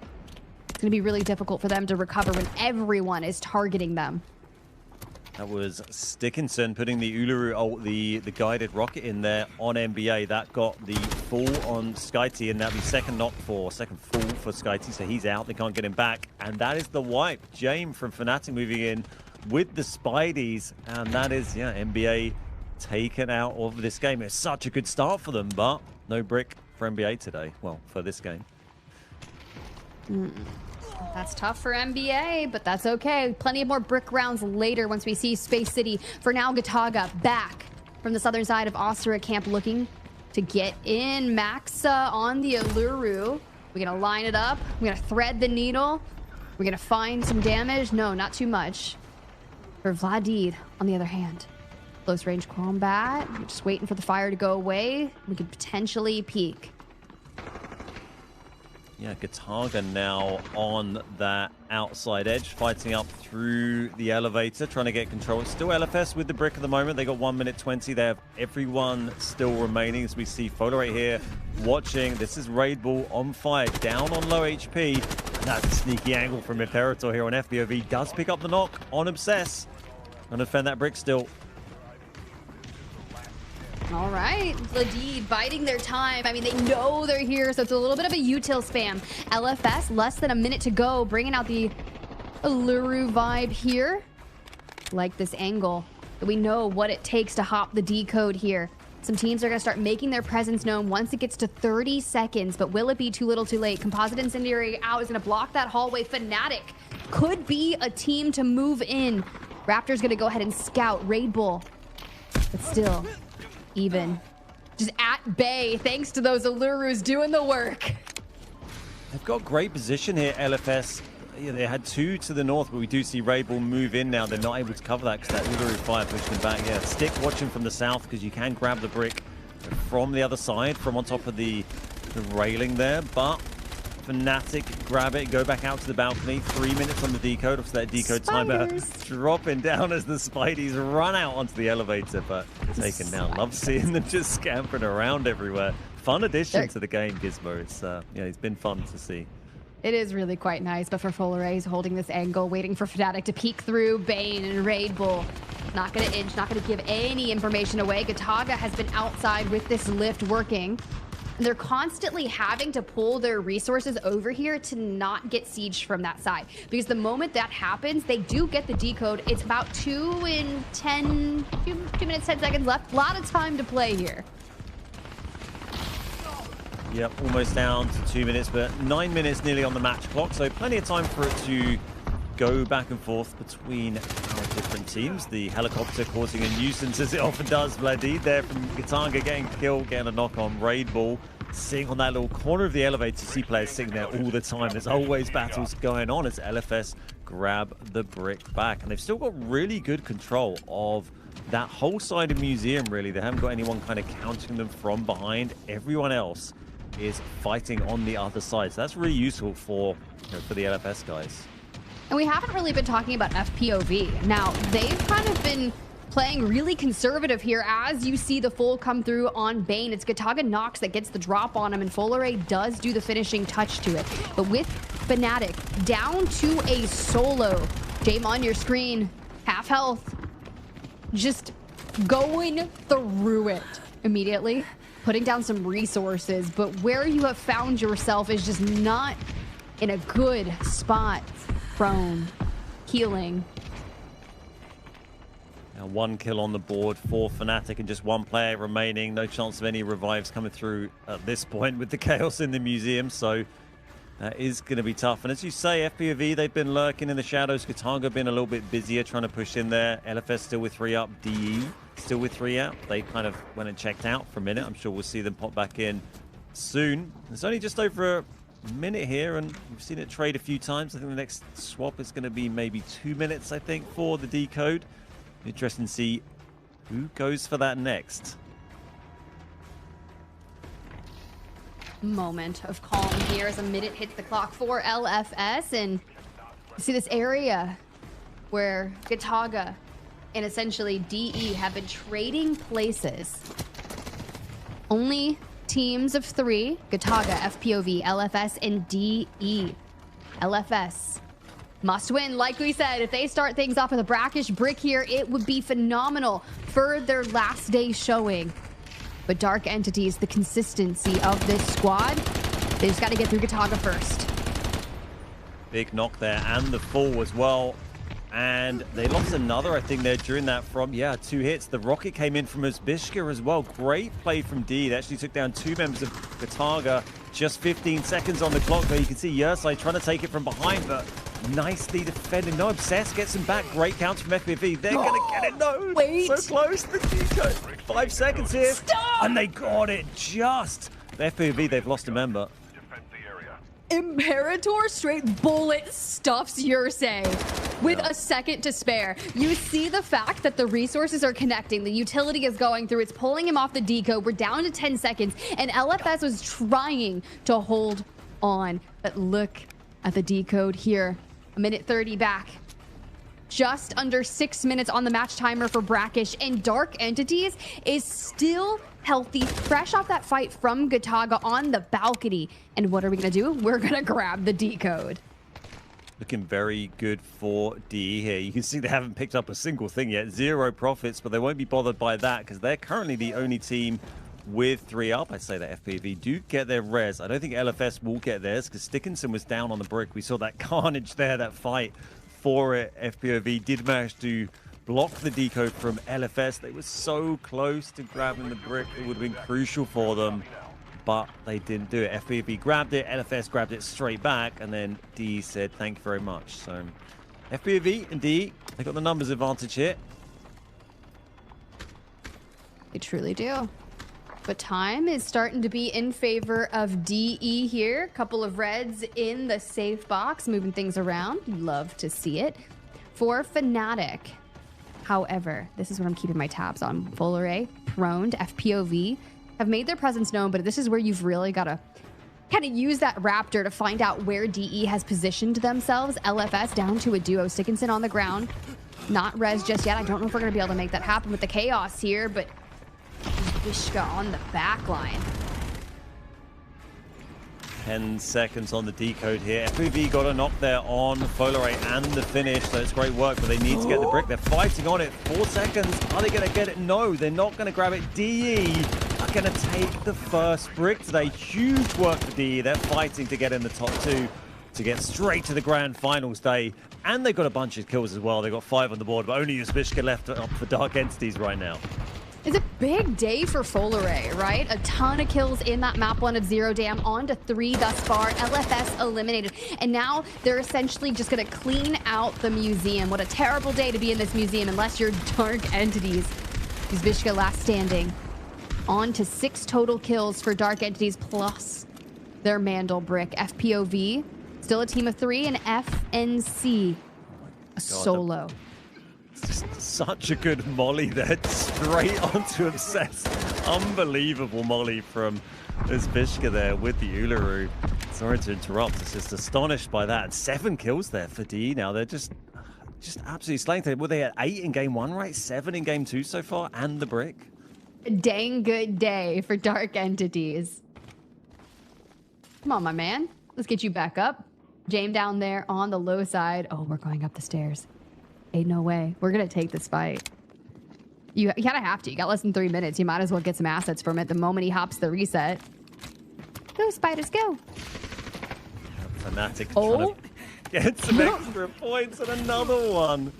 Oh my god, straight to the face there from Uzbishka. I'm not sure the res is going to come off here, but you know, I think he's smelt blood. I'm going to go for some more kills. 7's not enough. He's got 4 all on his own here. So he's going to be fighting Jame 1v1. He's like, 1v1 me, you won't. You already, like, literally threw all of your util at me for this. Meanwhile, Blake on your screen knows there's something going on here in the museum still. We've heard it. And there you are. Jame, waiting for that cooldown to go back as he starts kind of pulling those things down. But instead, Uzbishka says, I don't need you till I've got a gun, and I'm going to take another kill on 2-5 for the match 2 in Brakkesh. This is crazy work out of him. Clearly, Uzbishka didn't want to be outdone by Folare, getting 6 in game 1, already up to 5 for himself in game 2 now. FPOV, they got all their members up. We've got 1:45 on the clock. There's not really too much for FPOV to do here other than try and pick up 1 more kill point against DE. And Uzbishka is going to be doing his very best to stop that. We'll see what he does with his util this time. Got a molly ready, nearly 2. Oh, do it. Do it. If you all individually peek him, that's wild. Blake's gonna have to have Yurse's back. Immediately throws that, hits the jump. Ooh. And just like that, Uzbishka's gonna fall here, but could have had it. Let's go ahead and check in with Yursei from FPOV. The word I would use to describe us is probably relentless. No matter what happens in the game, we will always keep applying the same pressure until the final moment and just try to play our game in the best possible way. Okay. You love to hear it. Relentless. Doesn't matter what's going on in the game. We're just going to keep on pushing, and FPOV does exactly that. 100%. I think that's exactly what they were doing that game. They didn't get the brick in the end, but we saw them piling onto that brick as it was going down to DE at the wire there. FPV were all over that, trying to do everything they could. They weren't sitting back and hoping another team would do it. So, you know, they tried. It didn't work out, but great work from them. They picked up 5 kills there, so that could prove useful if they're able to get themselves a Mandelbrick later on. FPV, one of those teams playing today that's sitting near the bottom of our table. It's FPV, remember, Fnatic and LFS, they're fighting to get themselves out of the relegation spots. LFS are down the bottom there, then FPOV above them and Fnatic above them. So any points today that FPOV and Fnatic are going to get are going to be absolutely vital for their survival. And I think that is where things start to get a bit scary, right? As we wrap our first Mandelbrick round on Brakkesh, and with Dark Entities immediately grabbing that Mandelbrick. Now, sure, there was a bit of a scuffle, right? But at the end, that consistency has reigned supreme for DE. And if we're going into win condition onto Space City for DE, ooh, that is tough, especially if you're on the cusp of potentially facing relegation here with Uzbishka and co playing like they are. We could see a 4 or 5 game series. Yeah, absolutely. I mean, DE looking very much on form. We talked about it during the intro, right? That they've been on form over the last several matches, getting second places and first in all of the games they've played. And there's absolutely no surprises there. Another 8-kill game for Dark Entities, 2,000 damage for the boys. And we're going to see 5 dropped by Uzbishka. We saw most of those at the end there. FLOORPOV grabbing another 3. That's 8 on the board for them. FPOV grabbing themselves 5, 3 for LFS. And a couple there for some of the other teams as well. 5 for Uzbishka, 3 for FLOORPOV, 3 for Stickinson again. Stickinson always fighting. They didn't manage to get the brick again, unfortunately, though.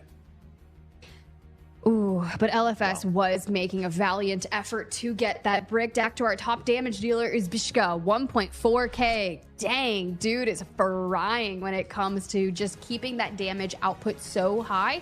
And Flarik there with 5 assists. Massive considering, you know, getting those assists is just as important as the kills themselves. You are allowing your teammates to be incredibly efficient. Speaking of efficient, James there with almost 1 mil in assets. A good amount taken home. 1,400 damage for our damage leader of the EMEA region so far, Uzbishka. And, you know, DE have turned up today looking like they got a point to prove, right? Yeah, they really do. But on the other side of things, I'm needing LFS, right? Standard out showing there in that Brakkesh round. Space City is going to be everything for them. But Ben, before we cut to a quick break, I need you to lay it on the line. We're going to Tide Prison. It's kind of that eco round before everything. It's like the beginning of the end. If you're finding yourself on the outside and looking in, potentially facing relegation, what do we do on Tide Prison? Well, an outside. Two members now the odds are in their favor, 2v1. Everything getting spammed away and MT getting a little. So hang on a second, NL. Look at that. It's an absolute sweat. This. And LG's got him when they're here. Lines them up, even through the shot. You're nuts. The last remaining 3 BOV, they find 2 instant knocks. The Helm's gonna be hopping off that.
Hi, I'm Yursai. I'm the IGL for Team FLOORPOV.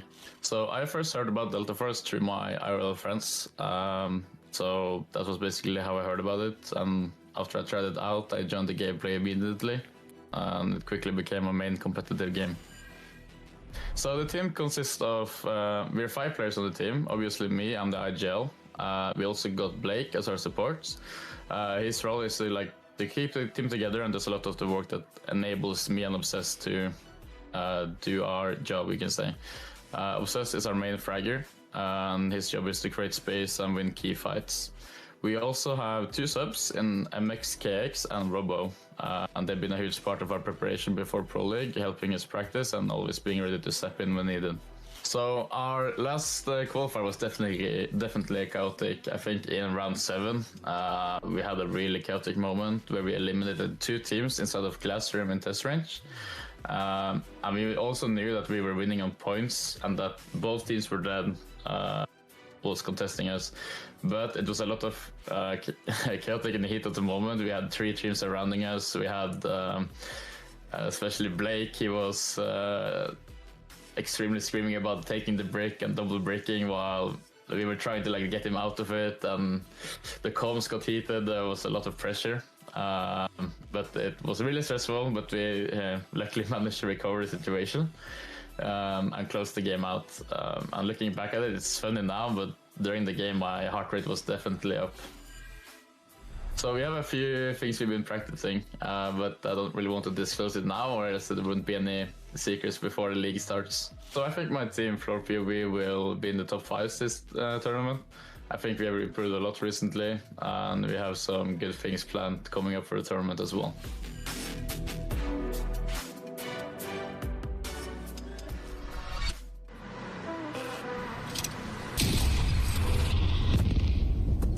Got the Mandelbrick. Find and stop them. Mandelbrick decoded. Nice work, operator. The time to strike is now. Do not let me down, operator. Decoding has begun. Defend the area.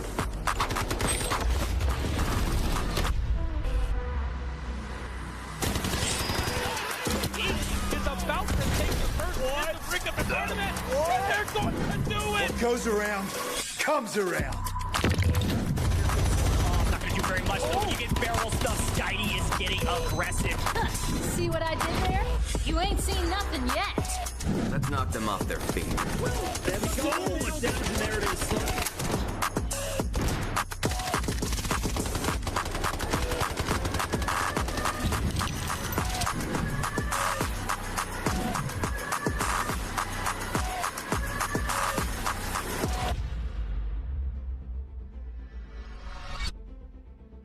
Welcome back, y'all. The Delta Force Rise series over on the EMEA side. Last showing here for Group A and D. But honestly, Dark Entities, they're showing out, Ben. It's phenomenal to see. D have definitely shown up. A huge amount of kills for them and a Mandelbrick. And that's going to be making them feel very confident going into the next game. There you can see the squad points already 23 after game 2. And a brick is absolutely dominant. I mean, one of the most dominant, I think, first 2 games we've probably seen so far in this region. 15 kill points already. Everyone else way behind there. So even if one of these teams grabs another brick now, they're still going to be sitting firmly behind DE. Yeah, that is definitely something to consider as we move into Tide Prison. And prior to that break, I was like, those teams that are on the cusp of facing relegation here in Season 1, you have this moment to kind of reset and change the narrative before we go into that Space City back-to-back-to-back brick rounds. In terms of your operator selection, we did, wait, we're showing NBA pulled in a Tempest early and already used it. Okay, well, I trust the process here. But for our most popular operators on Tide Prison, Ben, we see a lot of knocks. Yep, double knocks and a Hacklaw is a grouping we've seen. Gotaga certainly running that. We've seen them pretty much every time they've been on Tide that I can remember. Plenty of Noxes. Morse also popular on this map. His ultimate is very effective with the sort of multi-level layout of Tide Prison. It allows you to scan massive amounts of it, and his other utilities not too bad to boot. You can see our Prio spawns there. Fnatic and NBA got it in game 1. That means they can't get it in this game. They'll be pretty happy about that, right? Because you don't really want the Prio spawn in this match because it means you won't get one on Space City when we have a Mandelbrick next. Ooh, and that's where things are going to get really interesting. Mind you, in the last Group A and D matchup, we did have Dark Entities with the win on the overall day. They took back-to-back bricks in games 4 and 5, and they're already going into game 4 with win condition unlocked. However, y'all, we're not there yet. We are just getting ready to get into Tide Prison. And if you're watching at home, or maybe you want to figure out how can you compete in the Delta Force Rise series, well, season 2 is coming up. And if you want to get locked in and make sure that you can register, it's going to open on August 10th. We are going to have that season 2 open qual, so don't miss your chance to compete. Make sure that you go follow us on social media at @DeltaForce_game for updates with all things to come. I'd love to see you out there for season 2.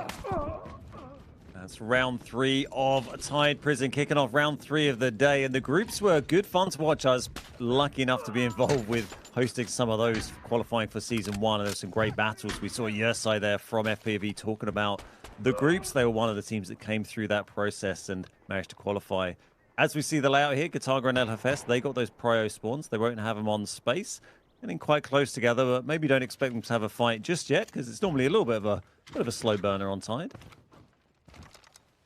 All right, let's see. A couple Noxes, a little Gizmo action.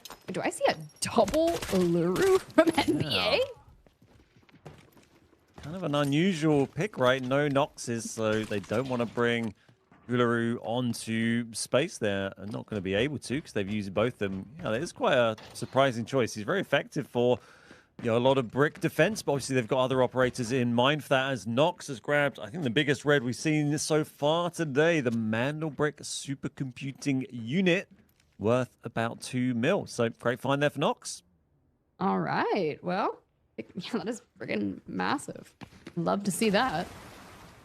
All right, elsewhere, Tide Prison is one of those unique kind of matches in our series. I never really know what to think, and it's always the biggest question mark of how things are gonna. Wait a second, are we grabbing a 1.3 mil for FNC?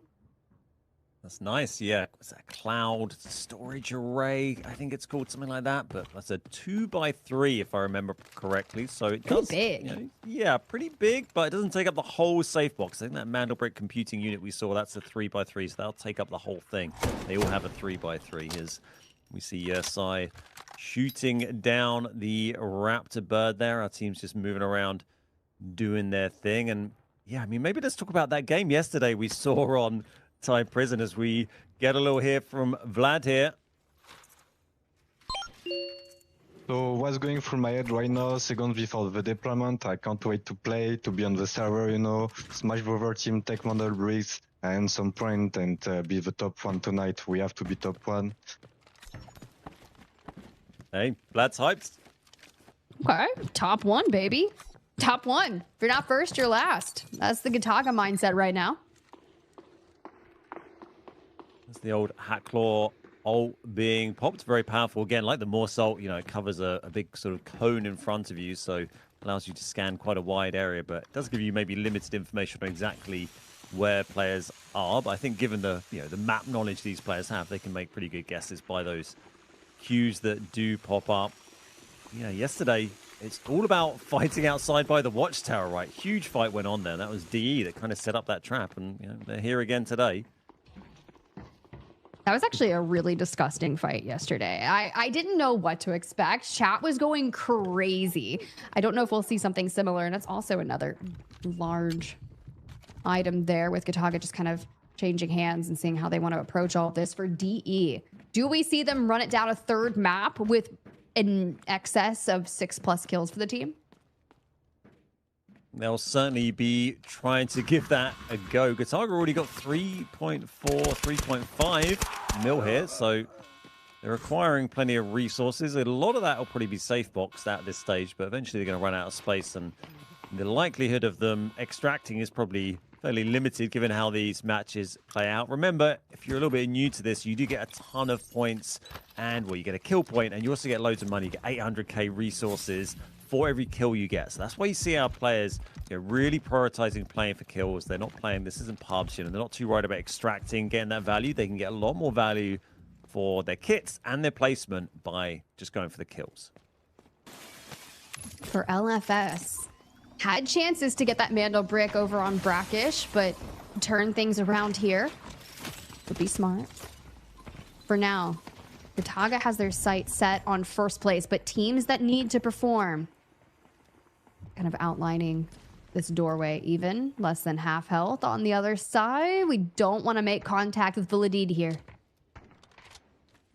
Yeah, a bit of smoke was blocking that angle there. You kind of forget how good intel we get on this POV when we can see everyone through the walls. Our players not blessed with that luxury, so they're able to get away with that little cross while they were medding there, just holding the angle as we see the man himself, Raven, biding his time before he gets potentially let out by some of our players at some point. This is Stick getting hit by the util here. They may be triggering that flagship mission. That is a way our players can acquire some resources. I think that's how you get the big gun right on this map, or is it the lucky wooden sculptures? I think it's lucky wooden sculptures. Yeah. But you know what? Totally fine. We will keep going. Gotaga really chasing this down. LFS looting and scooting down the way as they disengage. My thing is, I don't typically get fights at this time on Tide Prison. When that collapse on that West Watchtower area happened yesterday, it was on the later half of this map. Yeah, it must have been probably 5-6 minutes on the clock, something like that, right? It was later on, but definitely not an area we see a lot of fights outside. Maybe you might see one or two teams fighting near the airdrop if that comes down in that area. Sight grabbing a nice little tiny red, little one slot red, so that's a nice easy one safe box. It's not worth a huge amount, but easy to contain as Raven is popping out and just goes off swagging around. The guy has got some style. Yeah, he does, man. He's hitting like the Pirates of the Caribbean swagger, Captain Jack Sparrow vibe. Yeah, just needs the hat, right? Yeah, or even Chainsaw Man. Kind of one of the openings where they're just vibing. Don't mind me. Don't mind me. Any anime weebs out there? I see you. We cater for all tastes here. We got it all covered. It's Imperator. Keep an eye out. This is LFS. They're controlling this sort of central region, this sort of office layout here. This is quite near the lever you pull for the extract, by the way, although it's a little early in the day for that. Someone may choose to pull it at some point. Of course, we have the bagless extract. You can see in the northeast there as well. That has one slot available. And our players can take that if they swim down and drop their backpack as well.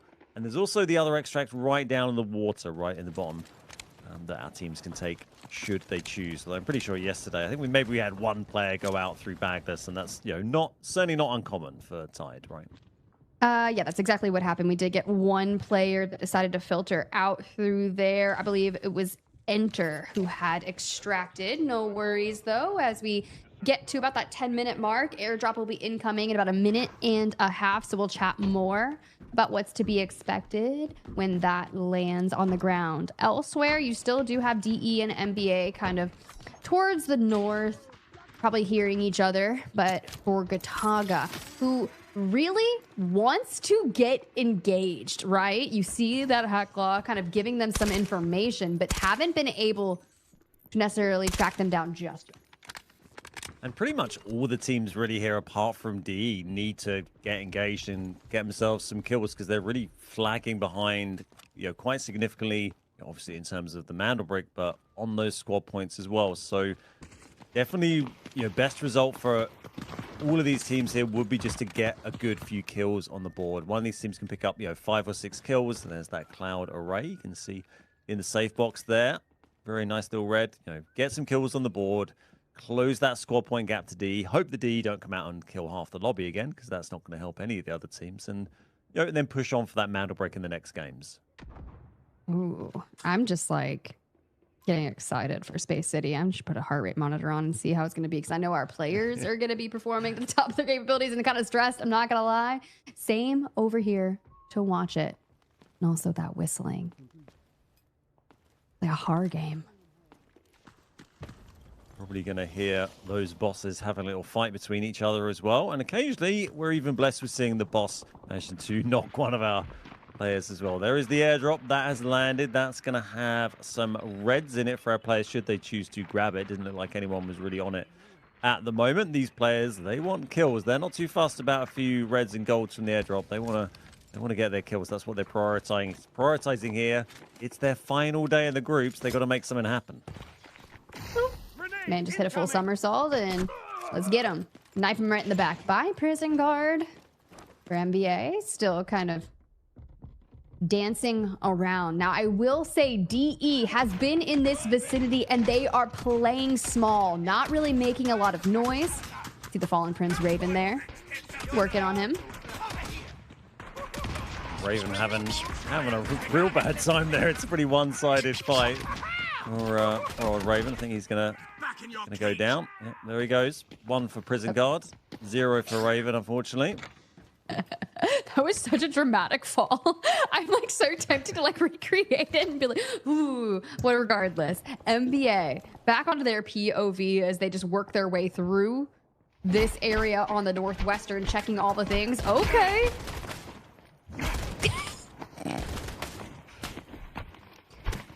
Yeah, sure. Get him. Get him. It's not graceful, but both the bosses. Oh, no, there we go. Groth did manage to come out on top. Very low health, so at least it will be easy for our players to deal with if they do have to fight him at some point. 7 minutes on the match. Time and now we're getting towards the interesting end of Tide. No one's picked. We haven't had a single knock from any of our teams yet, have we, as DE? Yep. Zbyszko looks very firmly relaxed. Maybe as they wait for NBA. You can see they're very close by. FNC, Fnatic, they're up near the Bagless Extract. Gotaga and LFS down near the Wardens area. And FPOV just kind of slightly off to the west there, nearer the airdrop, which no one, I think, has gone to claim yet. Nope. No one has moved over there. LFS, prone, vibing. You can see over there on the left side of things. And you're just really laying low near that trigger. For Gotaga, I will say this much about them. You think back to their Zero Dam. You know, they worked so dang hard just to find another team and ultimately meet their demise, but they're looking for those engagements. Just haven't found the right one yet. They're trying, but it's a tough map to move around in a hurry. There's so many sneaky little angles you need to be aware of, so they can only move through at so much pace. They do have the Hat Claw to scan. You can throw your Nox discs out in front and the flashes out in front to see if you get a connection, but there's not a huge amount of time left for our teams to get some rewards out of this game. And DE, well, they're kind of on the move, but it's very, very slow as Fnatic, they are coming towards them. DE.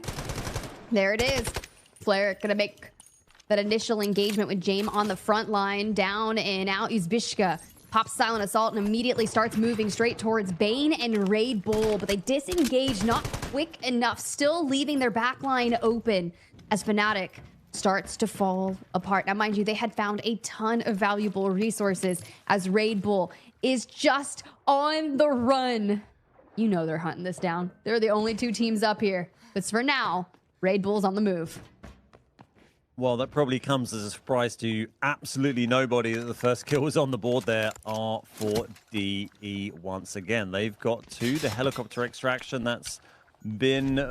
Oh, that is active, not been pulled, rather. That's the one that automatically becomes available down in the south, should someone choose to take it. They've got a couple of minutes to do so. It doesn't look like that's firmly on anyone's mind at the moment. This is Gotaga. They're sort of, well, I'd say scrapping. They're just kind of aware there's not actually really a fight here. They got the Morse ult down to scan and see what's going on. This is FPOV. They are nearby, so we might see a bit of action from these guys in just a moment. We heard from the IGL himself a bit earlier on over to Maxa. Just keeping tabs, looking for any triggers that might kind of give us the signal that you've got a lot of action over here, but they have inched themselves a little bit closer over towards where that airdrop had gone. Blooddeed might make contact with that relatively shortly. I'll swear. Oh, wow. DE looting after they killed some people. Not shocked here. I mean, considering they had, what was it, 8 in game number 1, 7 or so in game 2, 15 total kills coming into Tide Prison. Yep, 8 and 7, I think it was for DE. This is Raid Bull, the only one left from Fnatic, I guess, deciding whether is there really any value in going out through Bagless. He does have 2.2 mil, so if he's able to get a couple of mil out, that is 1 squad point. If he stays in the lobby, could he get 2 kills? That'd be the only way of getting more value from that. So that's kind of the the decision for Raid Ball at the moment. Potentially might just wait in that area, see if someone runs up. Might be the best option. You know, pick up a sneaky kill and then take the extract as well. As we see DE, they're going all the way up now to the outside.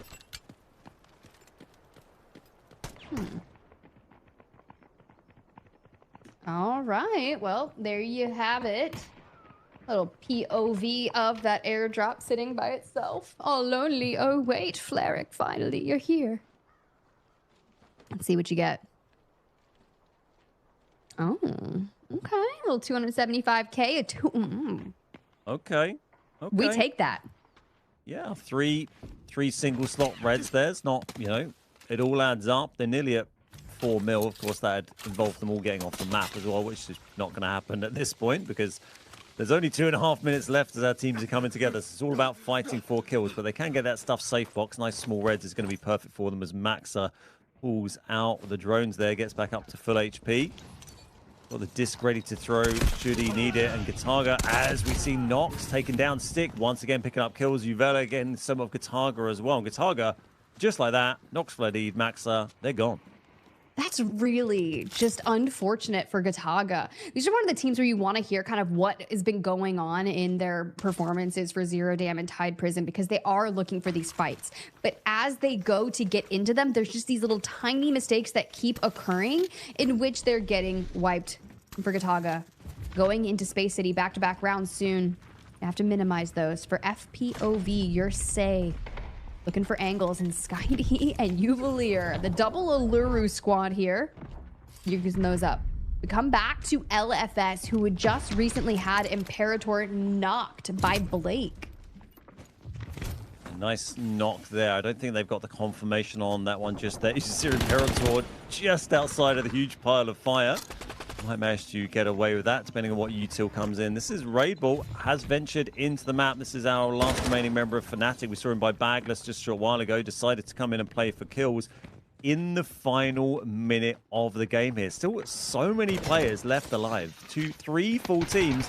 And here comes one of them, D on Blake. Oh, there it is. And DE just steamrolling, looking for the full wipe onto FPOV and get it for LFS. Some big wins are needed, but you see that EMP straight towards the face, and it's even last standing. Buldo, couple HP alongside Skydee, and you can see that Even's going to want to try and get in here, but with those incendiaries blocking the way, we're going to see a potential reset for NBA. The NBA picks up 2 on LFS there, leaving them just 1 up. So they've got the advantage there. DE, as they've been doing all day, they're on 5 kills now. The only full team up. They're going to push on an NBA here. If they've got the util ready, then this could be massive for them. And especially it's just going to try to get stuck in there, but set on fire. Had to bail out. And only 10 seconds left now for our players. See, and Raid Bull dives back in for one more chop at it, but not gonna see that happen. It's actually gonna be Even that picks up the wipe onto Fnatic as Flarik goes through straight towards NBA, and Dark Entities puts up another solid game in terms of kill points. And as we see right there is Bishka on the screen, teching with Flarik, who grabs some of those last couple of kills. These boys are on fire. That's about as good a game I think D could have hoped to have from that. They got at least 5 there. They got a knock right at the end. I'm not sure they had time to finish that to confirm the kill point. As we see James already run off to go about his business. Skydee here and Uvilla. I love these player cams, by the way. It's been so great to see, you know, put faces to the names and see them throughout this whole Rise tournament. Well, let's go ahead and see 7 kills for Dark Entities, 1.5 million assets gained, and 1,600 damage.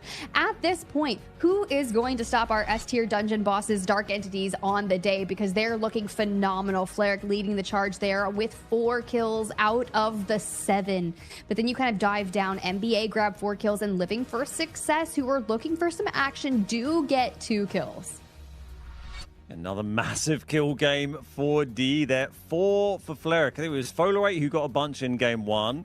It was Bishka who got a bunch in game 2. And now Flarik's joined the party. So these boys are all fragging. It's 3 there for Uvalier as well. 700 damage for Folerate.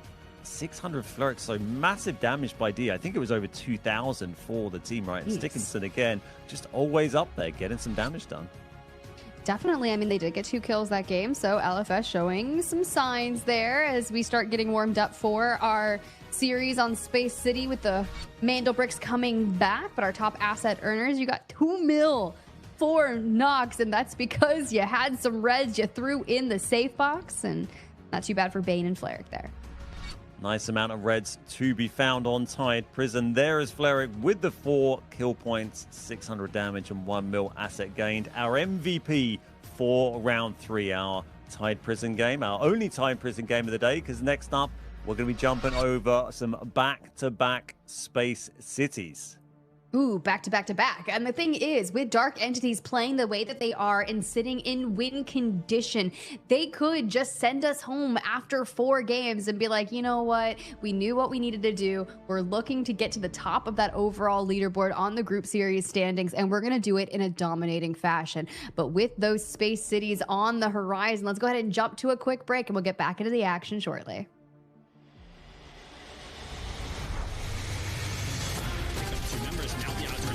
2v1. Everything getting spammed away and MT getting a little... So hang on a second, NL! Look at that! It's an absolute sweat! This... And Ellis just got it, they're here! Lines them up, even through the shocker and nuts! The last remaining 3 BOV, they find 2 instant knocks. The Helm's gonna be hopping off that.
My name is Evan, I am player for Team LFS, and my role in the team is Assault. My brother showed me this game and asked to play when the game was in beta test, and the game instantly hooked me, and I started to play. Someday some guy invited me to play with Andrew Stickinson, and after that game we started to play a lot together. He already had a team in the past and he just invited me to play together. After that we played one tournament. Our support guy and IGL left us, so we supposed to find the third one, and it was an Imperator. I guess it's our game style, because it depends on different spawns, so we could be very aggressive team who runs forward to fight and runs to take the Mandelbrick, no matter what, or we can play a very passive to go on Mandelbrick as a last team. Honestly, when I look on my guys, especially in the eyes, I see confidence, because we know that we can kill everyone on the map, that everyone of our team can take game on his shoulders, that everyone can call a good move in difficult situations. I think these things makes our team very good. Especially for me, it happened really recently when we qualified for regional tournament, when we took the last Mandelbrick. These feelings and emotions I will not forget for a long time. Guys, as tried as it may sound, but you never give up. You're supposed to play this game to get better and better.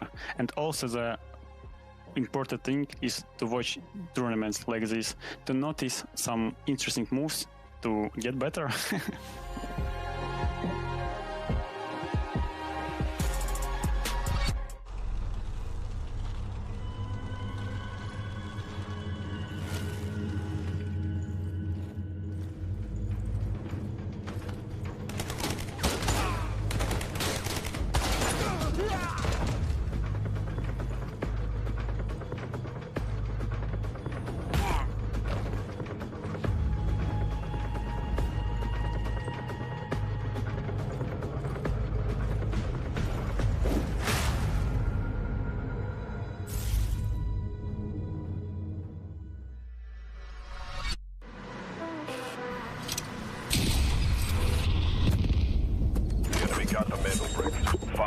Stop them. Mandelbrick decoded. Nice work, operator. The time to strike is now. Do not let me down, operator. Decoding has begun. Defend the area.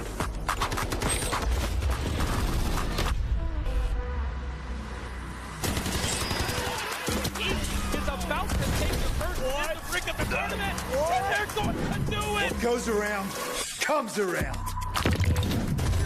Oh, not gonna do very much though. You get barrel stuff. Skydie is getting aggressive. See what I did there? You ain't seen nothing yet. Let's knock them off their feet. There we go. And there it is.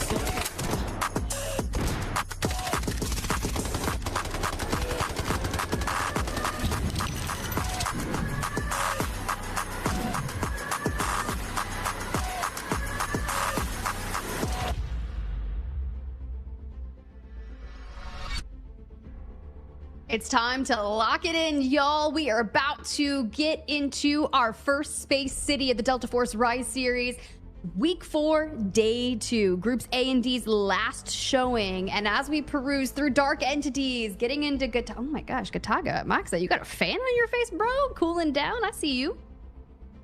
Yeah, it's pretty hot for some of these guys playing in Europe right now. I can attest to that. It's been a pretty warm one over the last few weeks these guys have been playing, so all credit to them. I know what it is like sitting inside a hot room with all your computer stuff on and playing Delta Force. But yeah, seeing the guys here, they are locked in, or certainly DE have been locked in. Now it's time for the other team to step up. NBA, they're going to be wanting to fight, try and get to that top 2, and then of course our teams at the bottom, FPOB, Fnatic, and LFS, they need to get involved.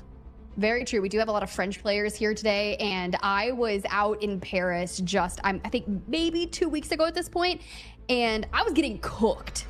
So more respect to everyone locking it in on the EMEA side of things, because those heat waves are absolutely brutal. But also, this leaderboard, great for Dark Entities, brutal for everyone else. 32 total squad points and a Mandelbrick for Dark Entities. If we close it out in 4, this might be one of the most dominant showings that we've had throughout our group series. Certainly in EMEA, I haven't had as much time to follow NA super closely, but this is huge. It's normally been a lot tighter than this, but you know, if another team gets 2 Mandelbricks, DE are still only going to finish second with that, so they need to keep their eyes focused on the brick. That is the prize. But 32 squad points, I mean, they're averaging over 10 squad points per game over the first 3 matches is kind of unheard of, really.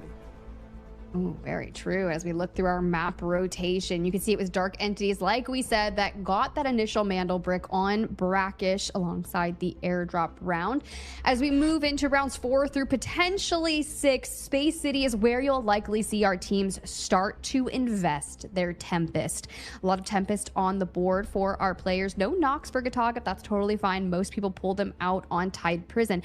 NBA, however, has had some of the most peculiar operator selections for today, and they do have some things available. They've already used up a double Luru, but our most popular operators for Space City kick things off with that Stinger Luna Tempest vibe. Yeah, I saw NBA said to use a Tempest. I didn't clock that or hear the ropes on NBA. We'll have to just double check and make sure that is up to date, but all our other teams certainly do have double Tempest left. We saw the only unusual thing there as well was the Raptor being, you know, prioritized for Gotaga. We talked about that earlier. Instead of Luna, everyone else kind of used their Raptors, and we'll be bringing Luna along. You can see our pro spawns here: FPOV, Fnatic, NBA, and DE. They're the ones that get the pro spawns, but also those yellow spawns, particularly Command, Central Command, FLOORPOV, Gotaga, LFS, and NBA. They could also have that, and that's a really strong spawn. We've seen the brick decoded by Central Command spawn teams a whole bunch, because they can just run straight down over that bridge half the time. Well, guys, here's the deal. Before we jump into our first Space City map of the day, let's go ahead and hit y'all with a quick giveaway, right? A redeemable code for 1,000 Delta tickets is about to appear on your screen. Redeem it as quickly as possible, and then scream when you do redeem it. It's got 15 redemptions available for you, and you can see the code right there. 6DFU. Yeah, I'm not going to do it, but hopefully it's probably already gone by now.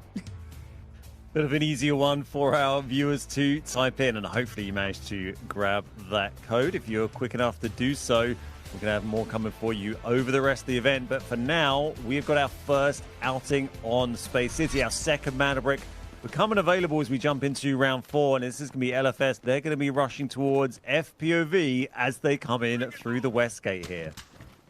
Oh, interesting. That's going to be... Usually we do see the team that gets the dormitory spawn, which is LFS, go hyper aggro, and they're putting feelers immediately out towards FPOV. Now, mind you guys, LFS was a team that had to perform to the top of the capabilities. You heard from Even there just before the break about what they were doing and what he has to say to people that are looking to get into Delta Force competitive. Like, you don't know until you try, and all you can do is keep trying to improve yourself and do the best that you can with your team and work on that chemistry. Let's see what they have here today for NBA. Okay. Bit of an interesting operator composition for them as well, but they've been kind of doing that all day. It is an interesting comp. They've not brought a Tempest in, and they've also brought in full gold gear. Saying as well, yeah, they probably didn't have it on at the start and have swapped it around, which is why it shows they came in with no armor at all. Remember, our players have individual piles of cash in this, so you will often see teams bring in stuff and then drop it and swap it with their teammates, depending on who's been farming all the money for that particular team. I think for Team DE, that's all of them, right? Because they've got so many kills so far today. As we see Fnatic moving in over the employee passage pipes there. Ooh, okay. Well, for DE, win condition unlocked for them. Fnatic picking up reds. Go them. Honestly, every bit of the majority of the reds that we've been seeing have been at the hands of Fnatic. My pronunciation today is crazy, Ben. Somebody check on me. I find the FNC, it keeps catching me out. It's kind of like the word with the vowels taken out, right? Feels like a bit of a tongue twister, but yeah, Fnatic. A little bit. Yep, obsessed there. And most of our teams already quite central, maybe more central than you might normally see this early in a space, right? As DE, they've grabbed the brick, and that is our match point team currently. They actually had the other prio spawn. They had the employee passage spawn, came in straight over the pipes and got in the middle, and they've picked up the brick straight away. Gotaga, they came in from Central Command, so that other strong spawn we talked about. And then NBA, the other tier 2 spawn, they came in over the bridge, keycarded that, and then came in that route. So you're going to see them over on the south. And DE, just have a little think about where they're going to go here. They don't really have an obvious choice at the moment. I mean, they were one of the teams that got into that black chamber chaos just yesterday. So do we go back? Do we want more of that? I mean, we would definitely love to see some more chaos in Black Chamber. This is where it finished yesterday for #1. They grabbed it. We were talking about this game earlier. I went back and checked through the VOD, by the way. The final game yesterday, the brick changed hands 17 times. That's in one game, 17 times after the initial placement. Yeah, and that's largely because the guy on your screen was playing from the room as a solo that you can see Skydie kind of just come out of. He was literally in the back behind a suitcase and would just full send run out there and grab it as a solo. I think he did that like 3 or 4 times. Yeah, over and over. And I think AGARTHA had the brick 5 times. Gotaga had it a bunch. LFS had it 5 times. It was absolutely relentless. I think that's got to be up there with the record decode swaps in an event so far. That was a 2 mil red. Oh, the power battery pack. I wish I could find that in pubs. I need it for my collection room, and Uvalier's got it there. I'm pretty jealous of that one, but it is also absolutely massive, so I'm not sure he'll actually be taking out the map. Will be a little interesting here. All right. Have we landed on a positioning in which we'd like to contend for? Let's go ahead and check in and see how DE's feeling. Двойка? Подожди, кого? Двойка или тройка? 3. У меня 3 везде. Это из-за SEO у меня 3. А сколько у тебя до ульты? Есть. Мне смог дали на рампу.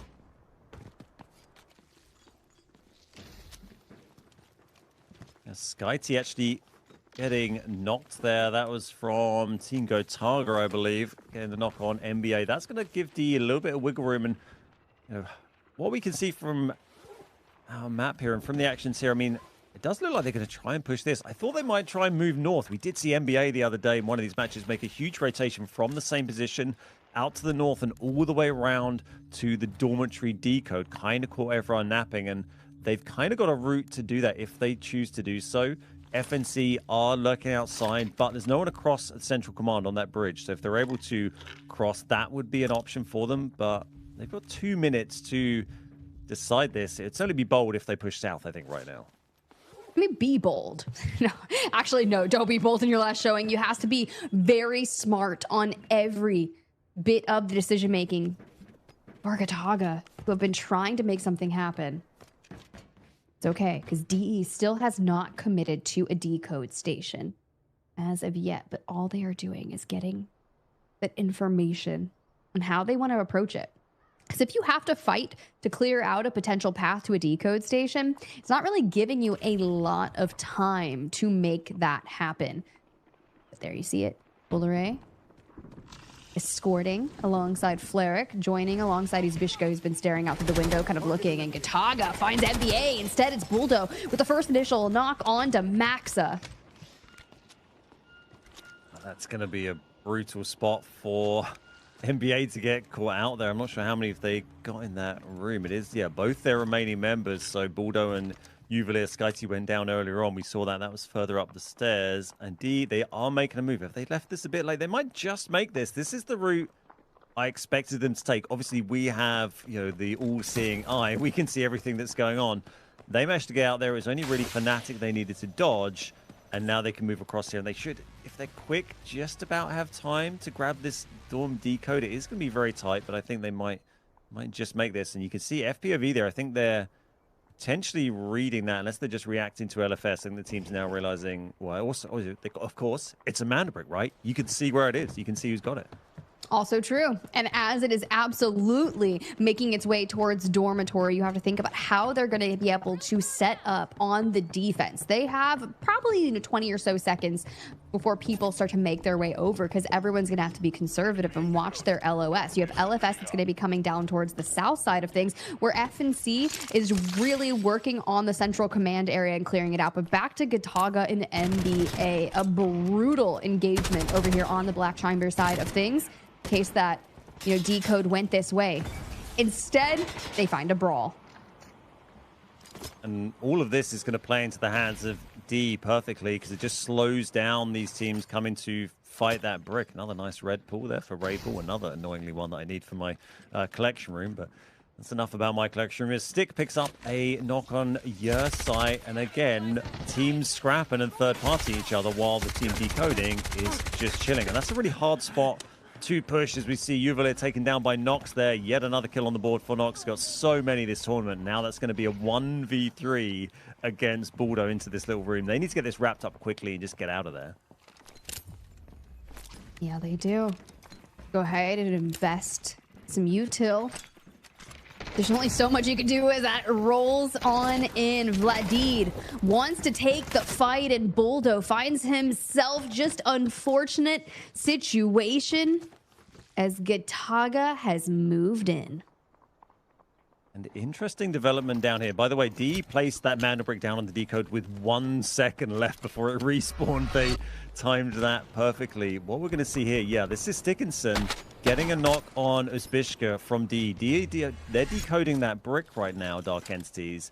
But Uzbishka was actually quite separate from the others, so not revivable, and that's let LFS get through the west gate. That's one of the hardest things to do, really, when you're pushing this position, is getting out from west gate and towards here, because you can get sniped so easily. So DE, they're a man down now. They've got the decode still with 2 minutes, but this is going to be a challenging one for them to get because of that split situation.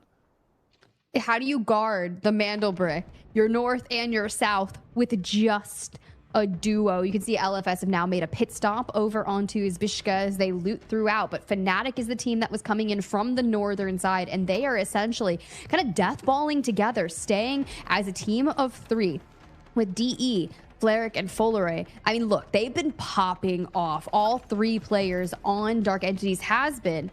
But knowing that you have to see what kind of resources do we have, where are the information, where are teams approaching, and if LFS do this right with the audio cues, should move on to DE the moment Fnatic makes presence. probably the first time today we've seen any sort of real mistake from DE and seen them get on the back foot. So they're not really sitting in a position where they're going to defend that brick right now. They could potentially try and throw some util through a door at it, but I think they're just going to let these teams fight over it for a little bit. Let them, you know, thin the ranks a little bit and then maybe play for it a bit later on. It's going to be the best approach really for two-man DE now as Fnatic grab the brick. They do have the Tempest. Tempest is knocked. That's no great worry for them. They can get the revive. Stick needs to watch out for his own rocket there. Dinged it into the wall. And it's going to be LFS and FNC. Fnatic fighting over at the moment. I think the other teams hopefully will be joining us soon. There we go. There's Gotaga. Gotaga mirroring that rotation that we saw LFS take through Westgate. And honestly, not a bad move here for Stickinson to go check this. Little hip fire. Yeah, great shots there from Stick. Certainly no stranger to picking up kills. This is Nox, another player with a bunch of kills on the board. They got 3 on the board for this game so far. 2.5 minutes on the decode for Fnatic. And yeah, FPOV they're slowly making their way over. They seem happy to arrive late to the party. See, Nox here. Reassessing the way they're going to do it. Instead, they're going to go north on the outskirts. Getting the eyes in the sky. Sight out some members of Fnatic there. And this is where we're going to have that like game plan, right? Fnatic, the current ones decoding just over 2 minutes. They did get that initial res thanks to the Tempest one going to steal the decode. But back to the duo of Dark Entities who have not been able to recover. Going to be a duo running it out. Uzbishka will not be able to be picked up. Lost cause here. But honestly, with the way Dark Entities have been playing, if you let some of these other teams brawl it out, you could recover and close it out as a duo. Certainly still opportunities for them. You so often see, you know, whoever's left standing at the end kind of ends up getting the brick. But conversely, if you want to try and wait for that, sometimes, you know, everyone thinks that and no one goes and challenges the brick and it just goes. So it's a bit of a gamble, really, you know, especially when you're taking it out of your own hands and hoping that the other teams do stuff, because they don't always do what you expect them to. And this is a Tempest push coming in from Gotaga. They're going to go and grab the brick here, see what Fnatic can do. It's like, all right, come on, let's make it happen. Nox going away, Raid Bull the Tempest down. Have no fear, likely gonna get back up. It's Maxa though, immediately pops onto the decode and Gotaga does have it. Now for the setup on the defense, you find yourself kind of stuck between Fnatic still. You want to get back to your team and Dark Entities laying low, still that duo as LFS on the south side. We do know they are on the horizon. But if it's gonna keep changing hands, I'd imagine they're playing it for the long game. Fnatic not able to stop that steal from Gotaga here as we see another replay. This is FPOV. We said they're arriving late to the party, and that is going to make them even later as Imperator takes down Obsessed. Great shot there. A couple of nice snipes we've seen so far. The first was from Stickinson, I think. Another now from Imperator, both from LFS. Great work from them as Fnatic grab the brick back from Team Gotaga. All right. Well, locking back things in. That decode time is going to keep on shifting down. And when you're on the precipice of potentially running out of time on Space City and this many teams are still alive, we could see a world in which no one gets a brick here on Space City.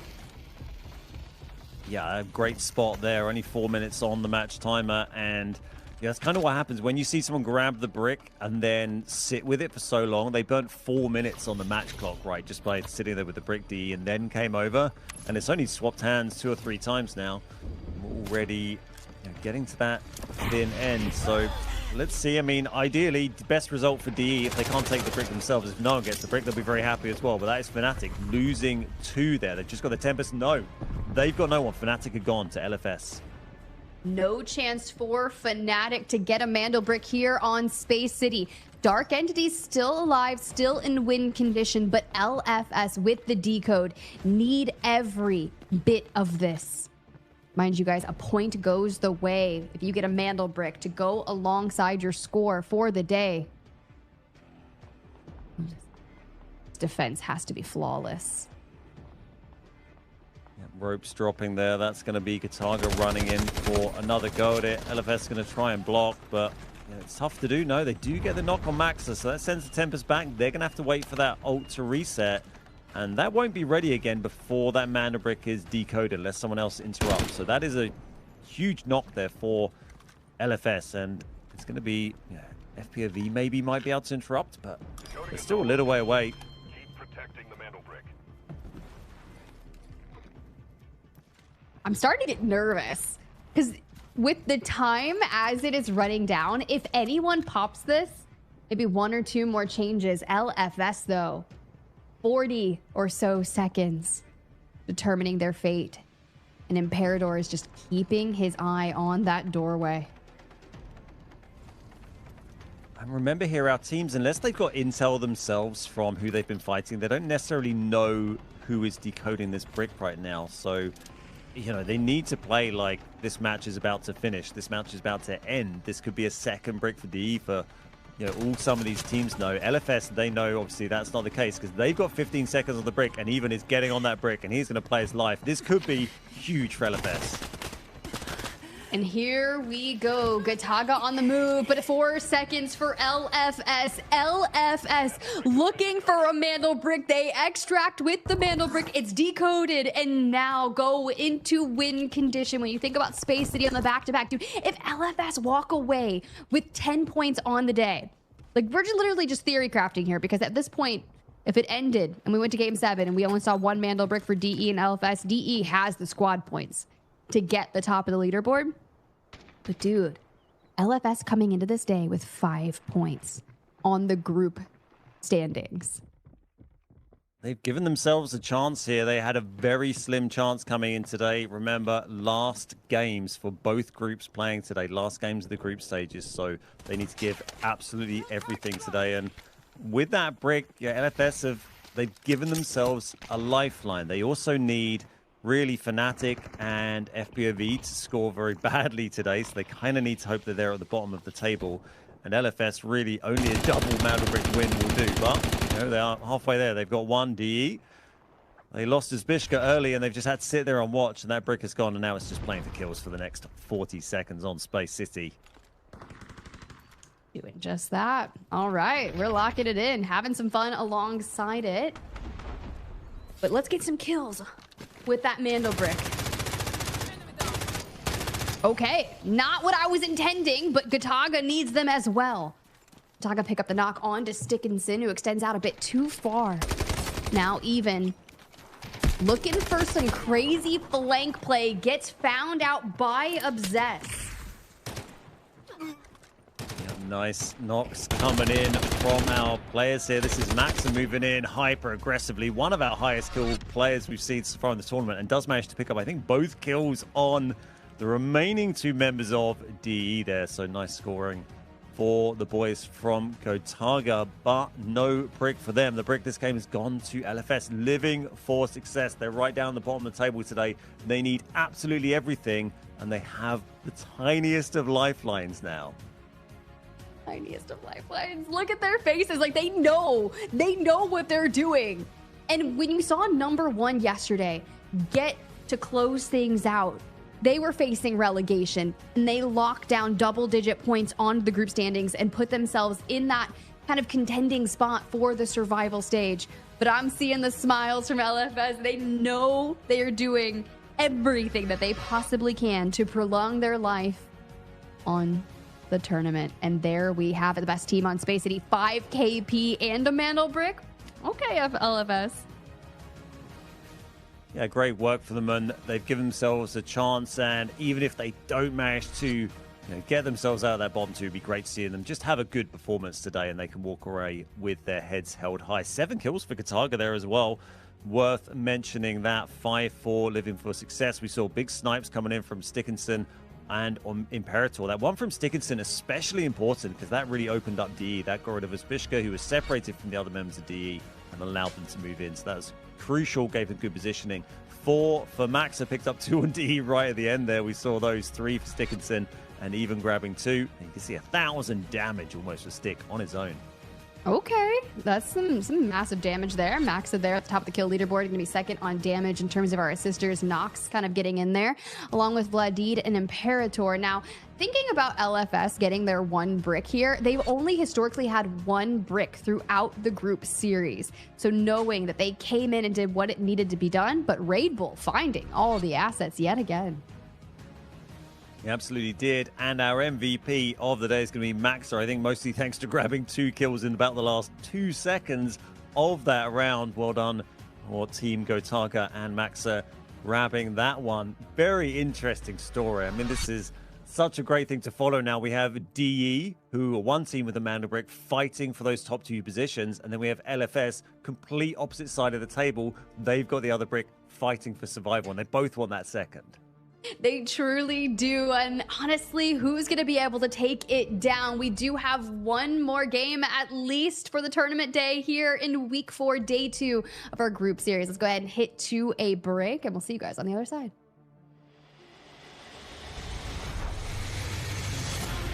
Members now the odds are in their favor 2v1. Everything getting spammed away, and MT getting a little. So hang on a second, NL. Look at that! It's an absolute swing. This. And Illich's got it. They're here. Lines them up, even to the shot. You're nuts. The last remaining 3 BOV. They find 2 instant knocks. The Helm's gonna be hopping off that.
Got the Mandelbrick.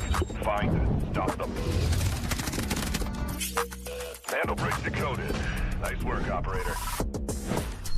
The time to strike is now. Do not let me down, operator.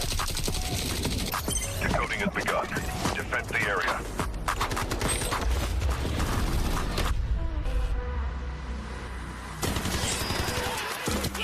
Is about to take the first brick of the tournament. And they're going to do it. What goes around comes around. Oh,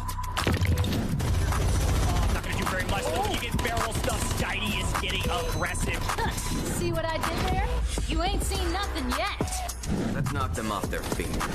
There we go. Oh, much damage, and there it is.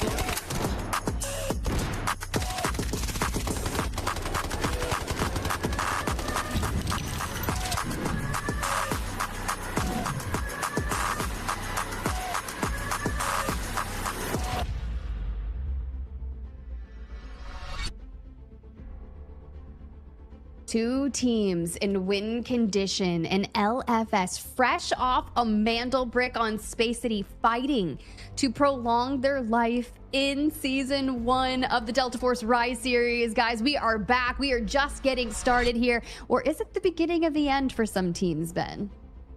Well, it very much could be that way. We've got the bottom 3 fighting it out today. You can see Fnatic, FLOORPOV, and LFS. They're the ones to watch fighting for relegation at the moment. DE, they're still sitting top. Joint Mandelbricks with Living for Success, of course. But those huge squad points DE acquired over the first 3 games. They actually didn't gain any more in that game there. despite being the first ones to claim the brick. We're going to be jumping onto Space City once again, of course, for another Mandelbrick round. If we make it to the next game, assuming that no one gets a double Mandelbrick, that'll be Space as well. And you can see our operator selection. Everyone got a Tempest left still?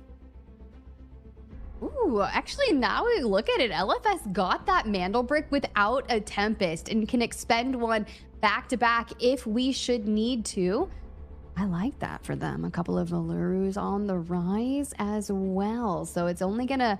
Time will tell what we see our players pull out. I'm keeping my eyes on NBA because honestly, I have no idea what they're going to throw down with Stinger Luna Tempest still being the most popular operator combo there with 63 total lock-ins throughout our tournament.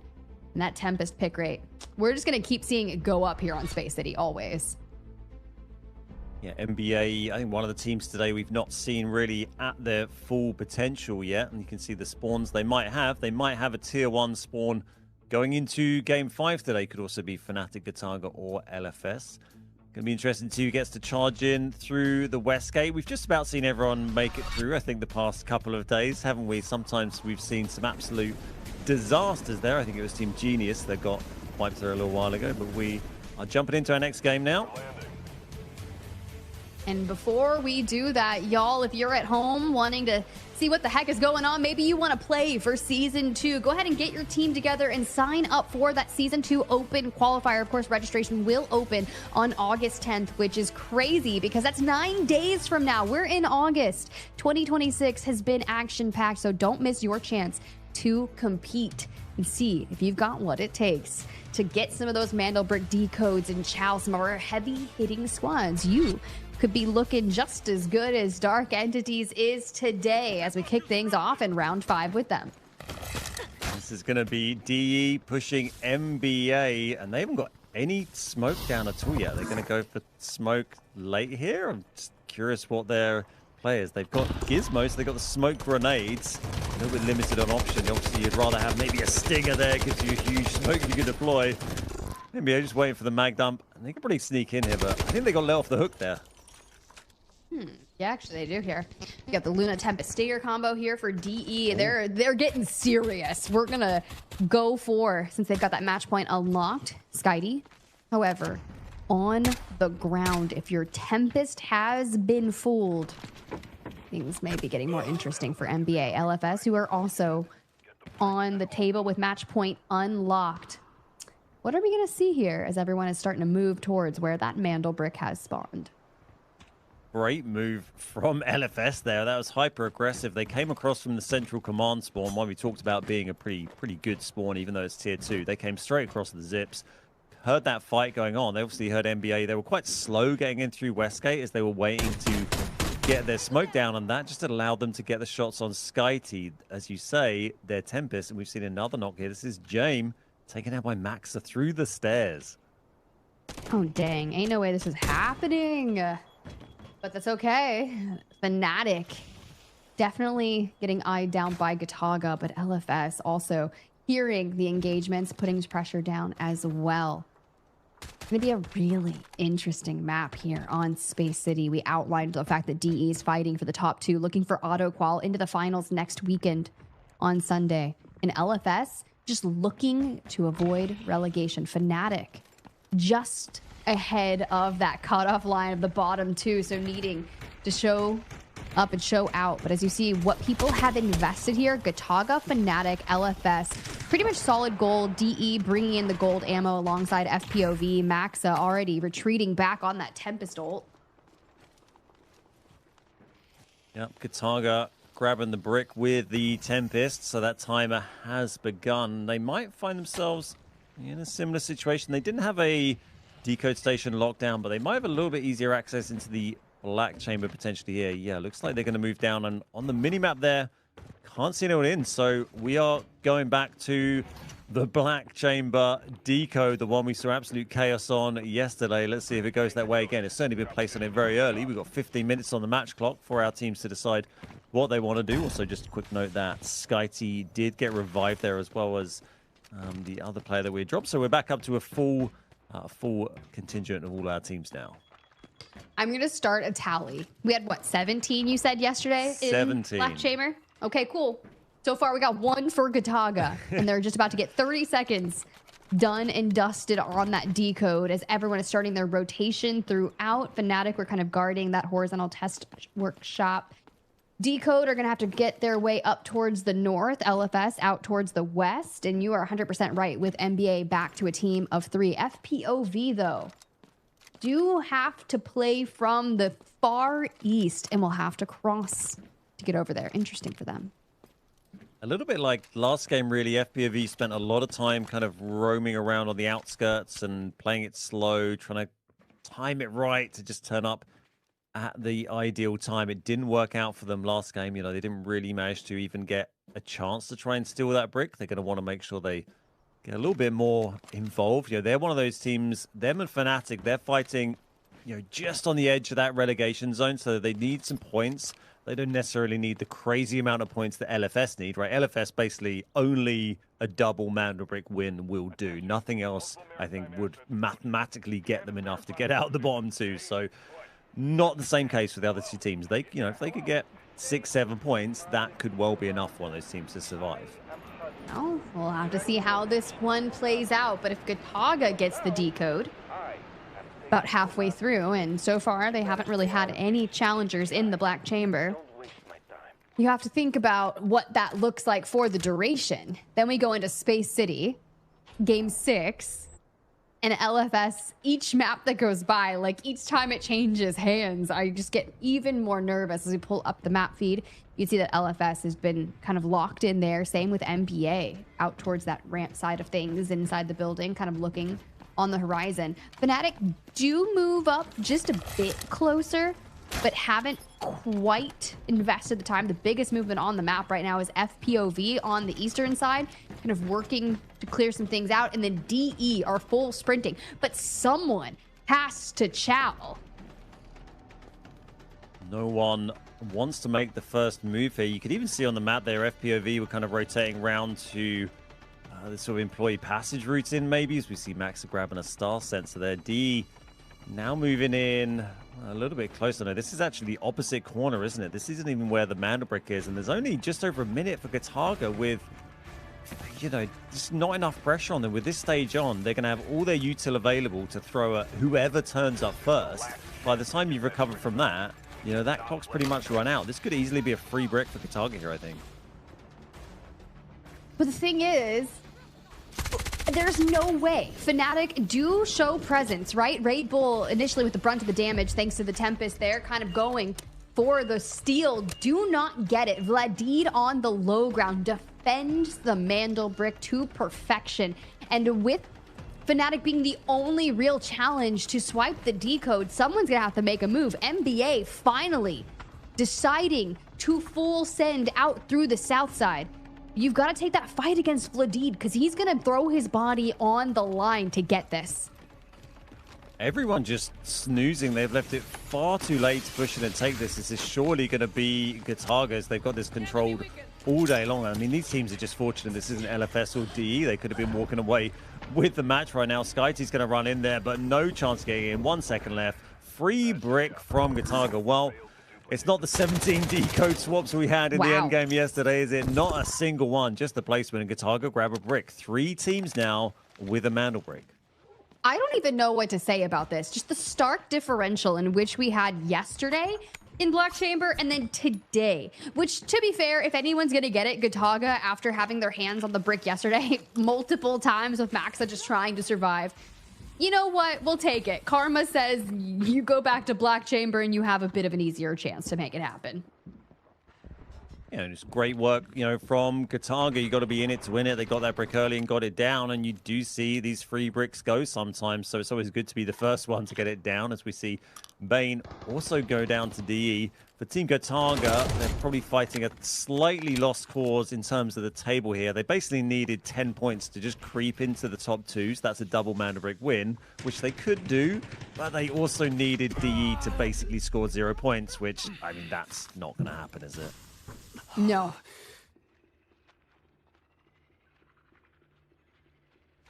Truly not for Folare. He's got kind of the sense that someone's below him.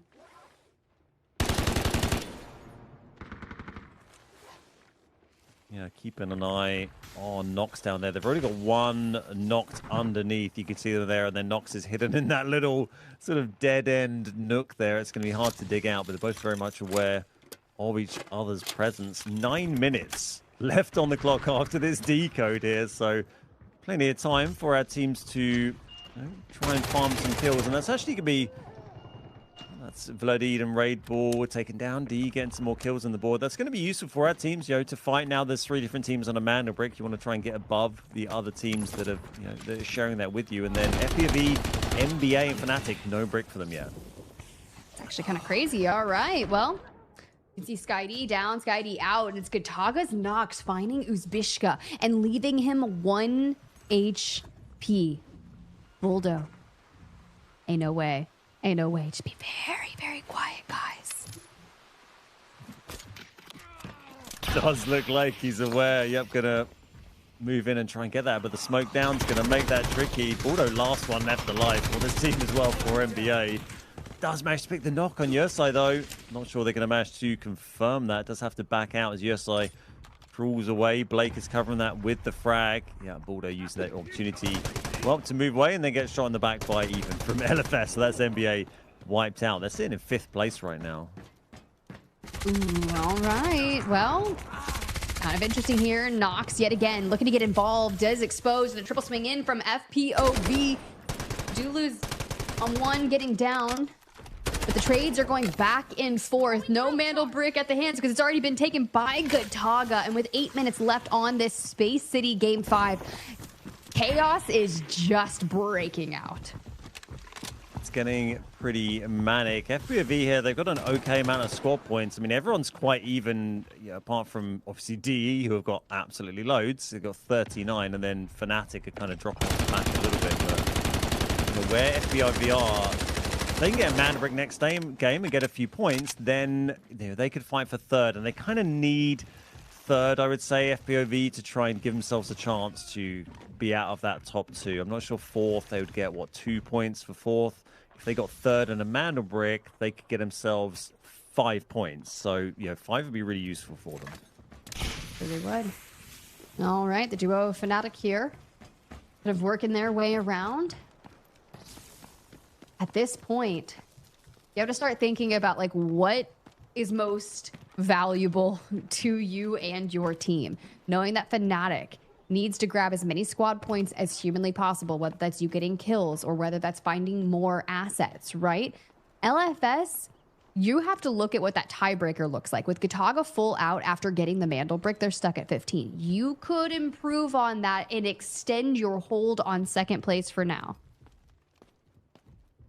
Yeah, that's true. And, even no matter where these teams end up finishing in this leaderboard, you obviously want to just give your best showing on the day. You want to make sure you've given it everything and placed as highly as you can. Scored as many points as you can. Of course, teams also get kill bonus, right? So, every kill these players get, that's $50 in their pocket. So there's always something to play for with this format as we have 6 minutes left. This is Raid Ball, 2 left for Fnatic. Rocket Launch Extract has been triggered. And oh my god, are we going to see a team actually take it? LFS might be taking it here. Maybe. I don't think I've seen a team extract on Space City in at least 2 weeks in comp from what I've been. We did not get them in Americas. We have not had them on EMEA this week and last week as of yet, but we'll see.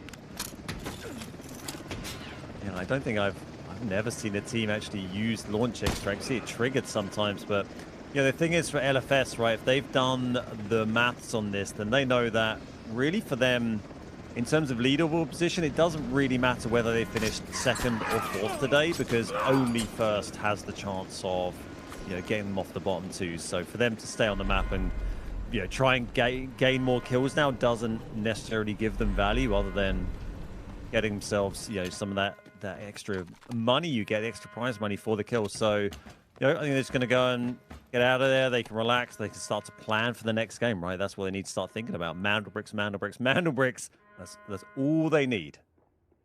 Very true. And you think about them preserving their resources moving into the next Mandelbrick round, considering they had invested heavily in it and you don't want to have to rebuy it. Make your life a bit easier for sure if you could just take an extract out for everyone else, you know, may not be able to extract. Just let it all break loose in mid-map.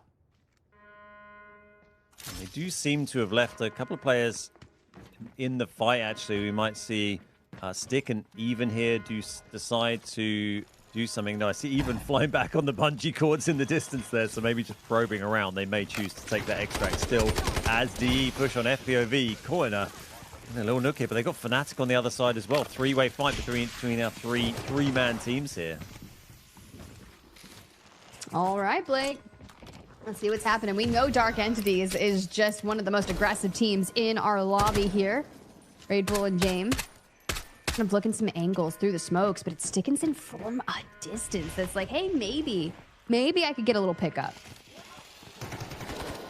This is James here, armoring up as they get pushed back and back. Raid Bull on low health. Great little dash across from Obsessed, but it doesn't come off. But Raid Bull sent back as well, trading 1-for-1 with FPOV between Fnatic here, but only one left. Fnatic came into this a man down, so just James left to try and deal with this. Does have the gold vest, playing the Stinger, can get the quick heal, might be able to get a nice res here. Not the opportunity, but DE, they might choose to come in from above. Definitely might. Kind of hitting some repairs here, as you see, for Blake. Oh, that's actually... I love the crazy angles that we get.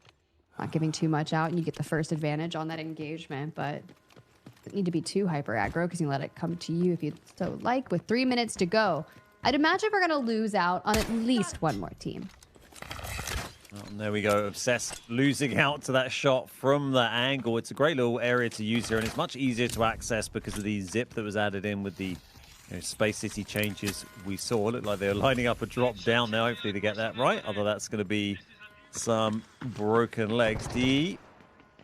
One of our three-man teams left remaining. LFS also have three, but they're probably going to extract, and that is FPOV taken down to 1 by D. Look at the health there. So low for Fleric. And he just holds on, keeps those angles. Even Fnatic says, maybe I can get in there and take a piece of this. Jumps through the doorway, and James loses out on that engagement with Blake. Still on this way.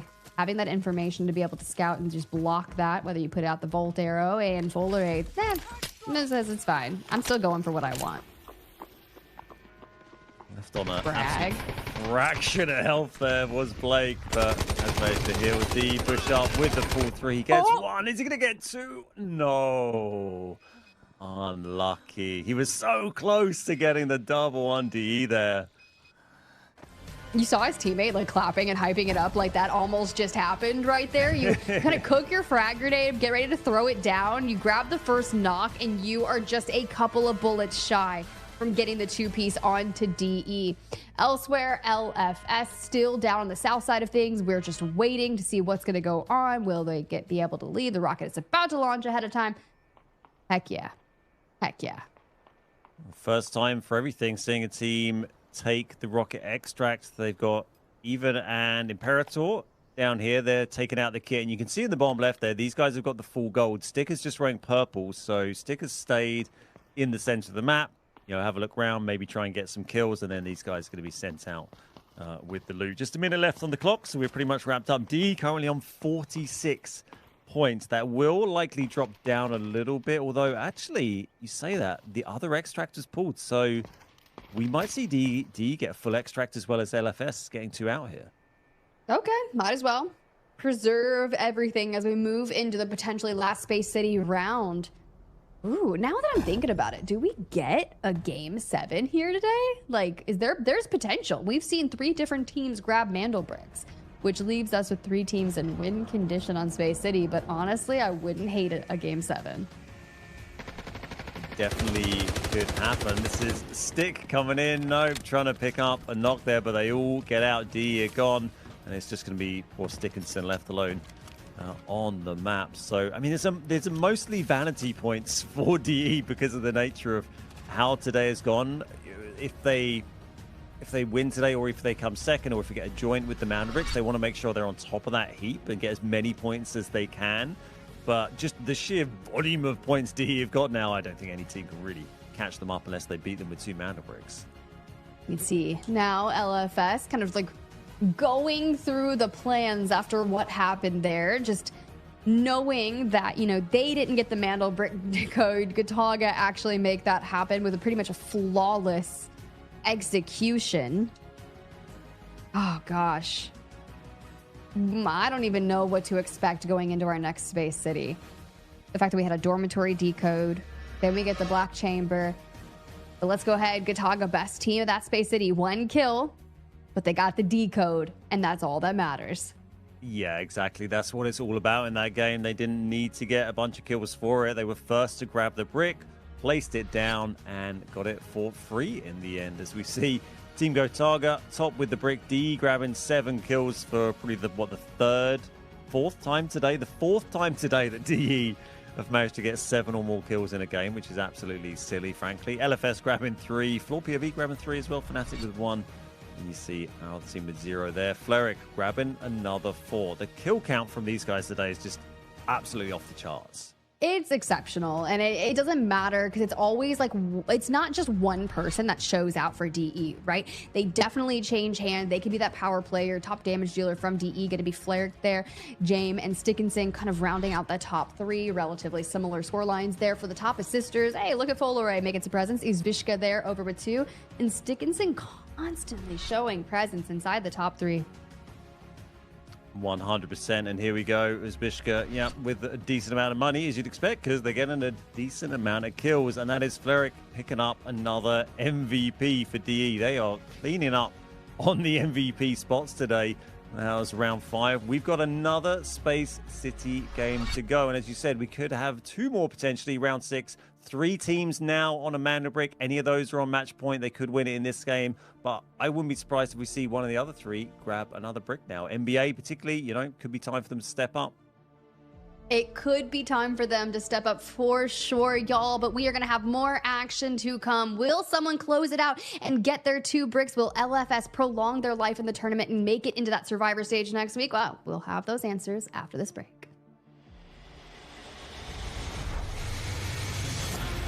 Members now the odds are in their favor 2v1. Everything getting spammed away and MT getting a little so hang on a second, NL. Look at that, it's an absolute sweat. This and LG's gotta know that they're here. Lines them up, even through the shot, you're nuts. The last remaining 3 BOV, they find 2 instant knocks. The Elm's gonna be hopping up to that.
Got the Mandelbrick.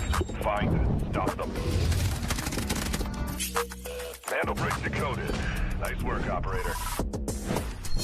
The time to strike is now. Do not let me down, operator. Decoding has begun. Defend the area.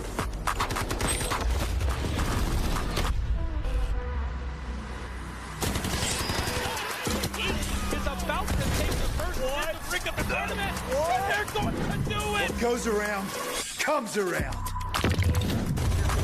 I'm not going to do very much, though. When you get barrel stuff, Skydie is getting aggressive. See what I did there? You ain't seen nothing yet. Let's knock them off their feet. There's so much damage in there. It is.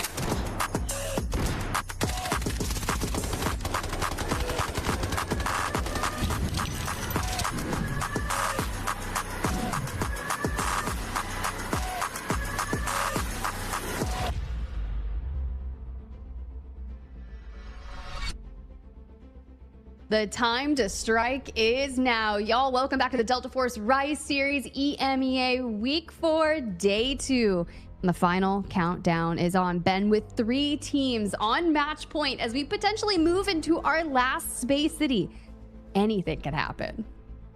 It absolutely could. We've seen players from the top of the table, or teams from the top of the table, the bottom of the table, and now the middle of the table, all grabbing a Mandelbrick. So people poised all over the board with potential to grab the second and take the dub. Great to see Gotaga getting one there, completely uncontested. Sometimes, you know, it just happens. Everyone's waiting for that other team to engage, and then no one really did. That is very true. As we pull up that leaderboard and set the stakes of what is to be had, Dark Entities, LFS, and Team Gotaga all with 1 Mandelbrick. But it's honestly Dark Entities looking cracked out over there with 29 kill points, 46 squad points, a massive performance for them, but have not closed it out just yet. For FLOORPOV, NBA, and Fnatic have not gotten their hands on a Mandelbrick. Could turn the tide and bring us to that round 7 in which we will either see Space City or Brakkesh, which Brakkesh technically has kind of been one of the favored maps to choose. We will see here who's going to be able to. Someone new arise? Do we see it close out here? Only time will tell. Very interested to see our team's approach as we go into game 6 here. Just 1 Tempest remaining, if that is correct, with LFS at the moment. It's going to play into their hands nicely.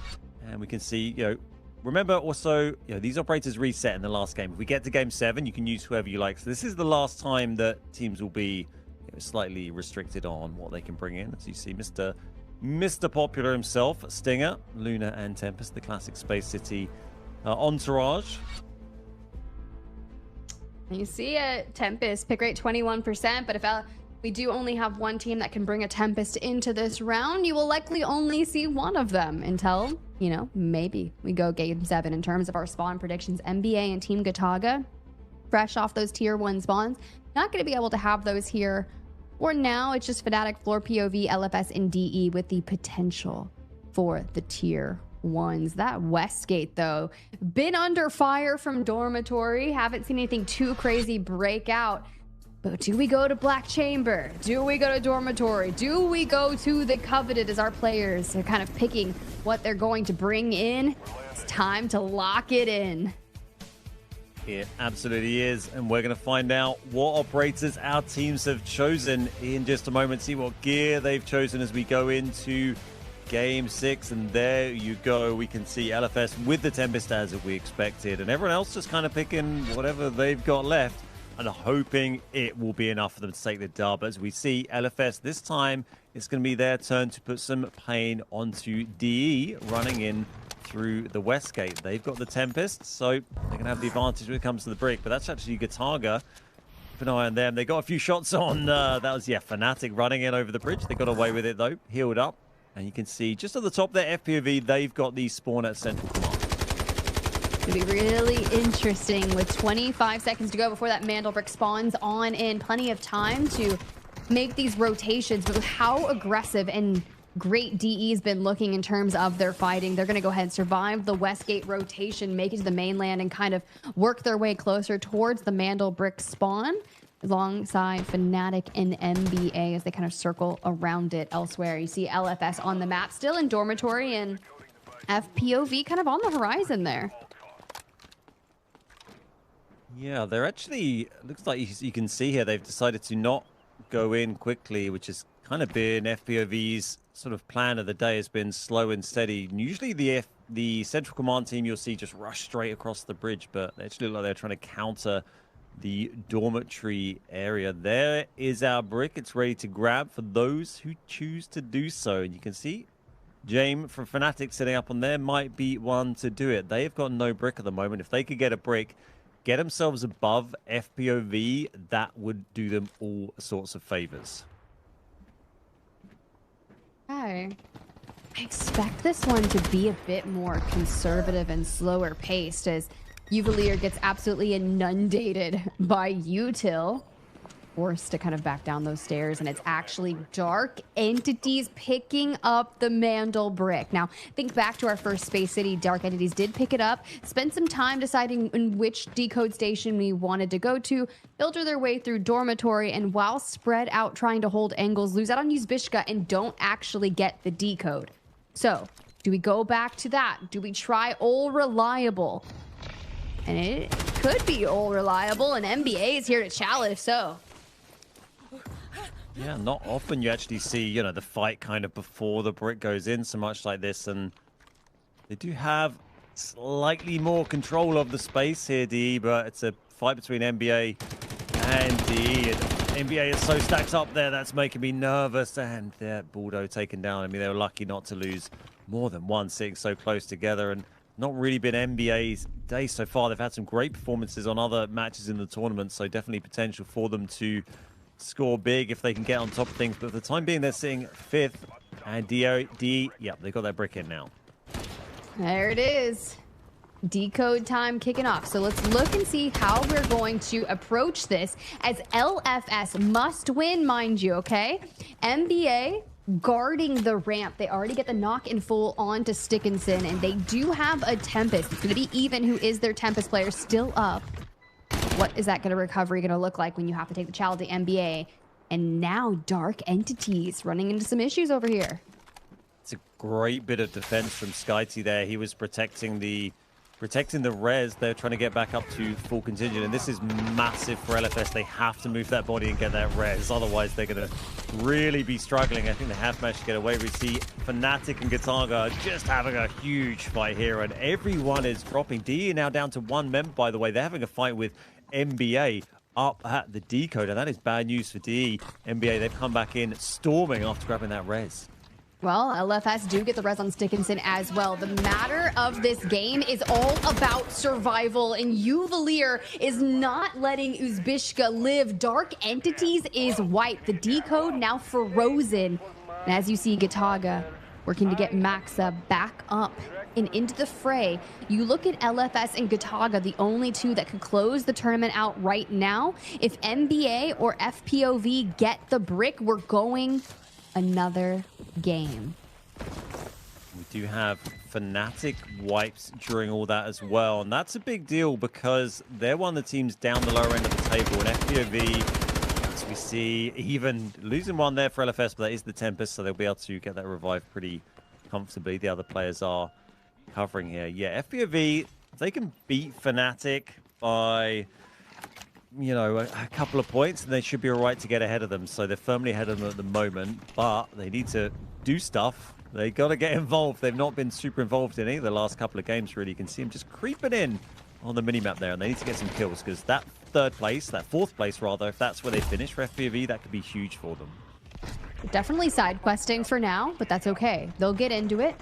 For LFS, they hop the decode. And if they walk away with a double Mandelbrick day, it's insane because number one had their chance in showing yesterday and they did exactly what they needed to do, right? LFS need to make it happen, and NBA goes under siege at the hands of Gotaga. 3 teams of 3 left, and 2 of the 3 are in win condition.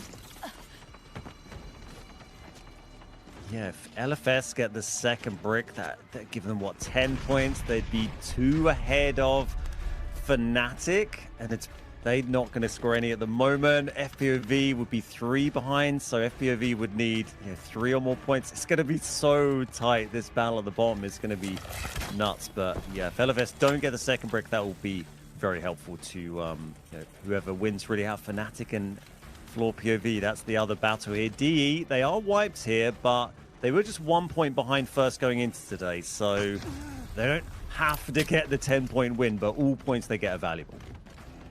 And you can just see LFS. FPOV has got their name on it. You're saying the IGL. given shouts of where they're located and trying to defend from. But when you're breaching that 2-minute margin for the decode, you've just got to lay it all on the line. And they've got the Stinger. They've got the Tempest. They have the Luna. They have everything they need to make this happen as we go back to the replay and see what happened to DE. Yeah, this is DE versus NBA. And we might actually see NBA get wiped as well shortly. They were actually sent out of the lobby. That's Uzbishka we saw go down. Clearly frustrated with that. They were top of the table. I mean, they still are, but they are not able to take part. NBA did get wiped during all of that as well. So they've actually lost 3 teams now. And 2 of the teams remaining are both on a brick. Gotaga, LFS both have a brick. FPOV do not. FPOV are down to a duo, and they were the ones kind of poking at LFS while the decode. Maxa get a Luru ult in hand. See if that comes to fruition as they are starting to get their presence out here from a different angle as well. And LFS spreading, holding. 1 minute left on the decode. This is very tight. Remember, LFS, they're the only ones with a Tempest as well, which is a huge advantage when you're fighting over these Mandelbricks. That's FPOV losing Yersai there. 2 knocks from Gotaga. 45 seconds on the clock. LFS are stacking up on this brick now. They know they could smell it. This could save them, and this would save them. If they claim this, FPOV get 2 points for 4th, and they would be above them. They would go above them with 15 points, and that would relegate 2 of our teams here. 30 seconds. That is absolutely crazy. 25 seconds. FPOV working to pick up Yursei. You only have so much time, and Gotaga from behind the wall. Incendiaries looking to connect onto Imperator. See the hit markers coming through, and hey, you're getting a line of sight, and all they're gonna do is work towards the body, block, defend like their life means it. 5 seconds, 3 seconds, 2 seconds, 1. LFS get the decode. They do it. That is absolutely astonishing result for LFS. They've done it, unless my maths is failing me. That's going to be a 10-point win for LFS. They've won today's match. They were bottom of the table starting today on just 5 points. They've just gained 10.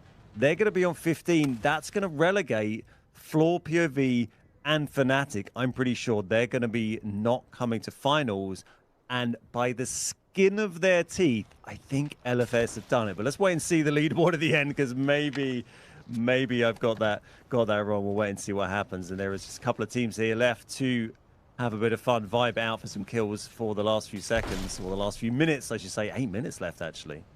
We'll have to wait and see what that scoreline looks like when we get everything tallied. But to do anything and everything possible to keep your chances in the tournament alive. I'm not a mathematician, Ben. I'm just not. But we'll see how it goes for LFS and FPOV. The only thing you can do at this point is just poke and prod at each other. Even looking for some angles, looking for some hairlines, trying to scalp them if you can. This is our final fight. LFS fighting FLOORPOV. 2 teams have been battling each other very closely in the leaderboard. 3 versus 2 at the moment for FPOV. Imperator's been taken down, but there goes Obsessed. That's going to even up, make it a 2v2. And the knock on Yersai, nicely done. They've actually got 4 kills on the board for LFS here as well. They've had a pretty good outing. Well, that's probably understating it somewhat to say it's pretty good. 0 kills at the moment for FPOV. It is going to finish like that. 0 kills for them. Kind of a tough day for FPOV in their final showing here in the Delta Force Rise Series Group A and D, man. With one more day on the horizon, you get the reactions for LFS. Так, Кирюх, на интервью ты идешь. Не, ты пойдешь. Нет, У Кирюх. меня 0, братан. Давай, братан.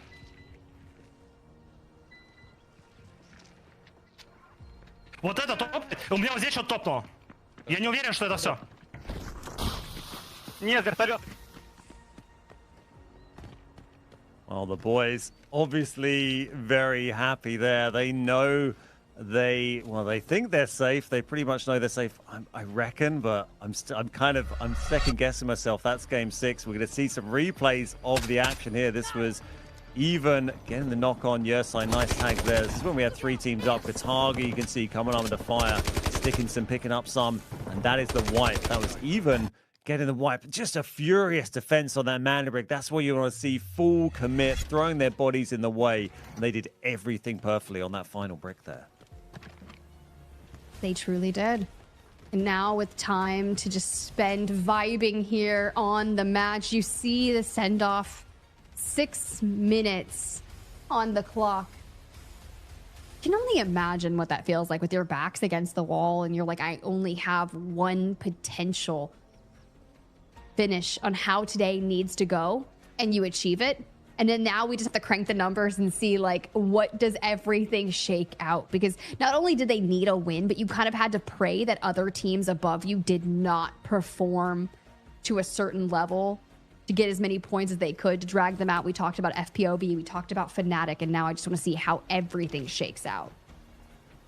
Yeah, they've done everything we asked of them and more for LFS, and we might see them extract shortly. This might be the first time I seem pretty sure I remember there's a special extract that pops up if the team has won, like the game has ended. Yeah, if the game ends and everyone has been wiped, then you get this special bonus extract. This isn't available to you and I in pubs, but there we go, a rare occurrence of the unique Space City extract for a team that has dominated and wiped the lobby. Well deserved. Imperator heading out. The other players from LFS, Stick and Even, they're going to be heading that way. Clear it out the map, and then we can see this leaderboard and see where our teams are at. DE also, great haul of points today. They've not won, but they've got that second place secured. That's going to be great points for them with one more day to play tomorrow. None of these teams playing tomorrow. It's the other 2 groups, but DE going to be sitting up at the top and waiting to see what happens tomorrow.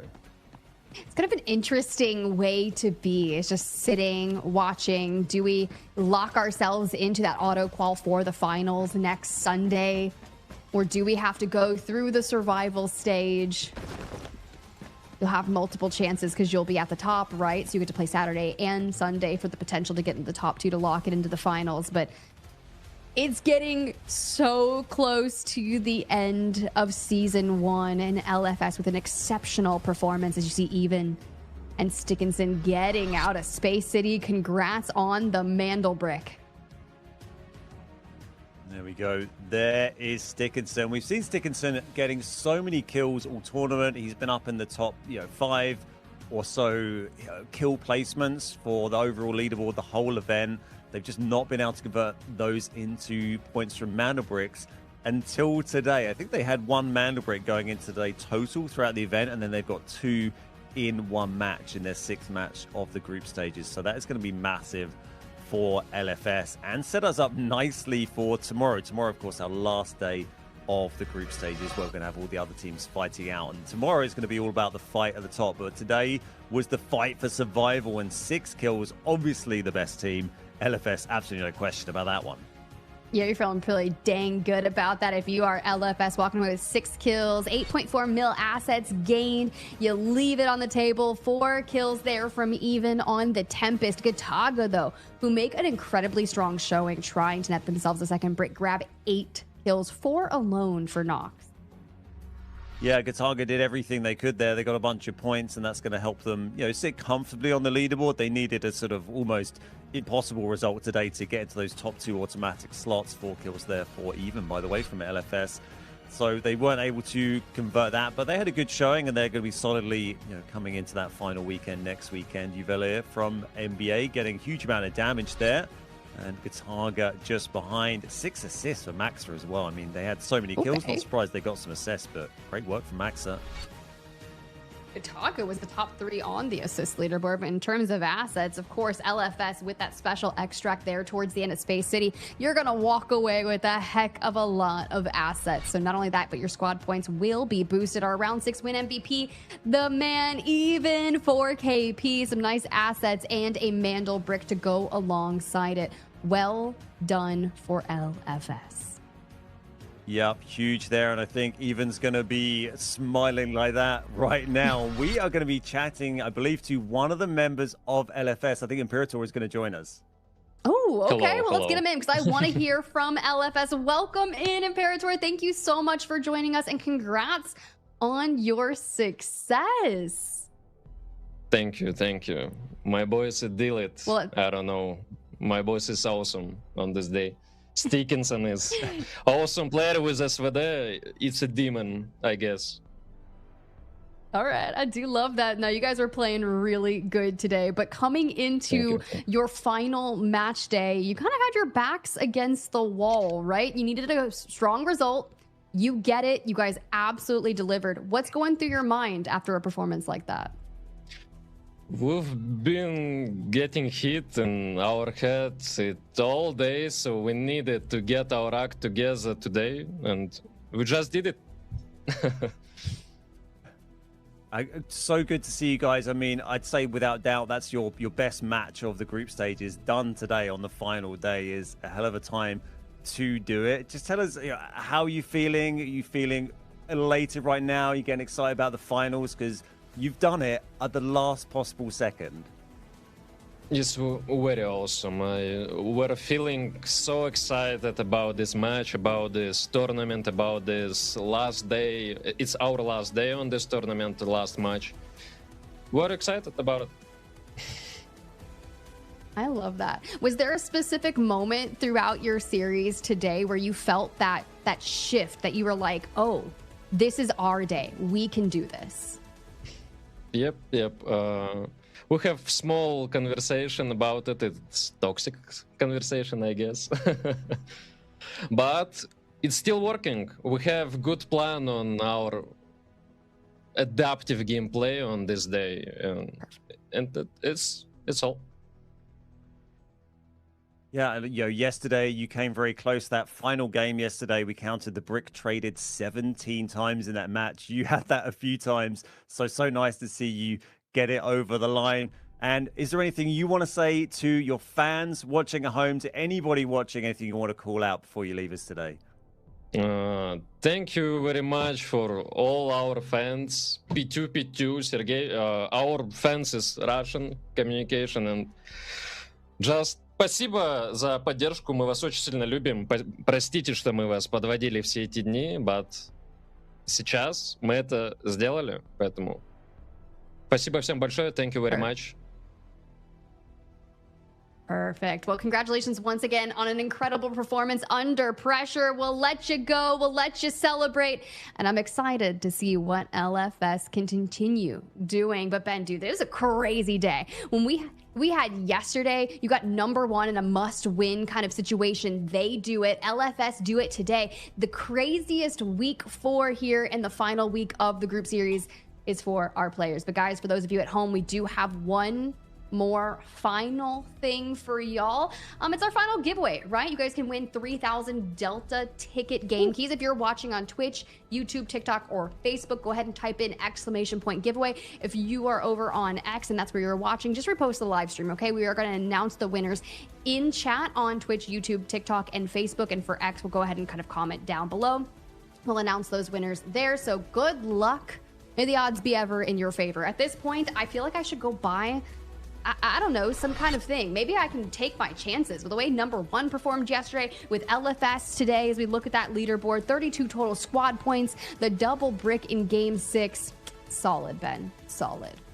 It's just been an absolutely crazy story today. Look at that leaderboard. LFS top with the double brick where they needed to be. The only thing that would work for them today, and it has fallen into place. D grabbing that second spot, so that's going to be nice points on the board. And Gotaga getting a few as well. And then you see FLOORPOV and Fnatic down the bottom there. That's not going to be enough for them. KD leader here. DE for top kills. That's Folar8 taking both those. No surprise. 15 in one day is massive. Was that 6? I think he got in the first game, something like that. I think so. It was kind of kills. a wild start. Let's go ahead and look at the match MVP there of the day. 15 total kills, 7 total assists, 13.7 million assets, bro. Dark Entities was fragging throughout the day, but at the end, LFS did exactly what they needed to do, but good performances, not only from Dark Entities, but LFS as well. Yeah, great result. Dominant performance over the course of the day with DE getting all those kills, but it's LFS that really are the big story from that, from saving themselves. You can see grabbing a win just at the end there when it mattered, but tomorrow you can see we got B and C playing. That's going to be the last games for those teams from those groups there. You can see that's going to be Alliance, WLG, FLC, and Genius #1 and AGARTHA all playing tomorrow, and they also have a lot to fight for. They're all going to be trying to get themselves into the finals taking place next weekend, next Friday, Saturday, Sunday, right? We've got 3 days of that, 2 days of the Survivor stage, and then Sunday, the grand final. Only 6 teams are going to be in that, fighting for the prizes. Well, when you pull up the player rankings, after 15 kills from FLOORPOV, he moves solidified into second. Nox holding on for Gotaga at the top by 1 kill, and James from Fnatic to round out the top 3. Keep an eye on Uzbishka, though. He's been climbing, tied there in 4th and 5th, kind of respectively, with Maxa. And although NBA didn't have kind of the greatest showing here, Skydy's still kind of in the running, but now that they're not playing any longer, we're kind of locked there. With WLG playing tomorrow, will Selen be able to kind of jump up a couple of slots? Yeah, and James there sitting in 3rd despite them finishing fairly low down in the leaderboard. And Uzbishka, 15k damage he's going to walk away from the group stages with. And they've got 2 of the top 3 here. FLOORPOV getting tons of damage today, sitting on 30k. And Stickinson, the team who got the double Mandelbrick today, getting nearly 14,000 damage as well there is huge. That's pretty stellar, honestly. The fact that you've got 2 members of Dark Entities up there in the top 3, we can take it. Where's the 3rd? Down there in 10th, just under 10k. Yeah. But I mean, look, if you're throwing down that much damage, it just goes to show you why you're finding so much success here in terms of kills and just making a lot of these maneuvers. I had so much fun today and yesterday, honestly, for the teams that need to show up and show out, doing so much. Yeah, huge match today. I think I'm kind of jealous of all the people sitting there watching it on Twitch, watching it on YouTube, enjoying all that from the spectator view. That must have been amazing for them all to witness, particularly the LFS fans. They've got plenty out there, plenty of support. So they're going to be absolutely buzzing as we see FLOORPOV with the 42 mil, thanks to grabbing just a ridiculous amount of kills today. Maxa with 39 and SkyT 37. Also someone who's scored a lot of kills over the course of the tournament. Not quite so much today, but they're going to be very firmly playing in the finals. NBA, they'll be there. Obviously, DE are definitely going to be there. Gotaga are going to be there. So these players are all going to be coming out fragging again next Sunday. And there is that final leaderboard. That's what we expected to see. Have a look down the bottom. LFS 15 points. They just did enough. The Fnatic and FPOV, unfortunately for them, are going home.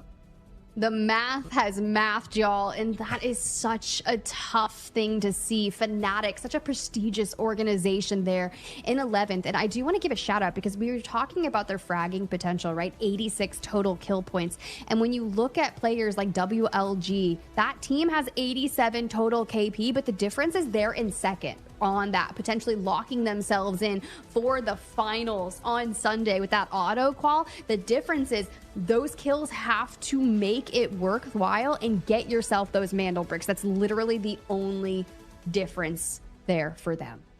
Yeah, clearly incredibly talented, players and fraggers, Fnatic and FPOV. They got so many kills, but you got to try and, figure out how you can get more of those Mandelbricks, because that's what's worked for our teams at the other end of the table.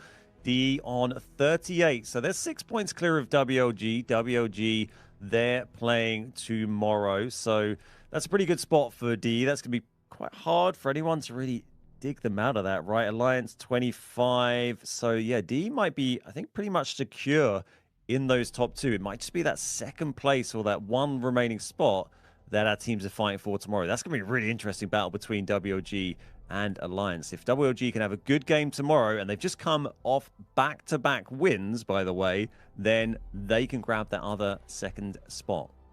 It's kind of how I felt over in the America side of things when we had Space Station just being so dominant, hadn't lost at all. And I come in, I see them last weekend, and it was kind of their floor, right? There's the very far. But if WLG can be just consistent in a top 2 performance tomorrow, we should be okay. But Alliance, they are in striking distance to make that happen, Ben. But here's the deal. Fnatic and FLOORPOV did everything they could, but we do have your say on the line. We can go ahead, throw things over, bring them in, chat with them, and how kind of today went for them.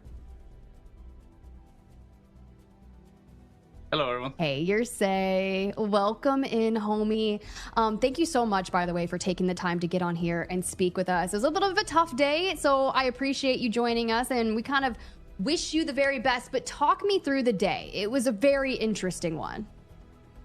Yeah, I mean, there was a lot of nerves. We knew we had to get some point to surpass Fnatic, of course. We also had to get a high enough placement that LFS didn't go past us as well if they double break, but unfortunately it didn't go our way today.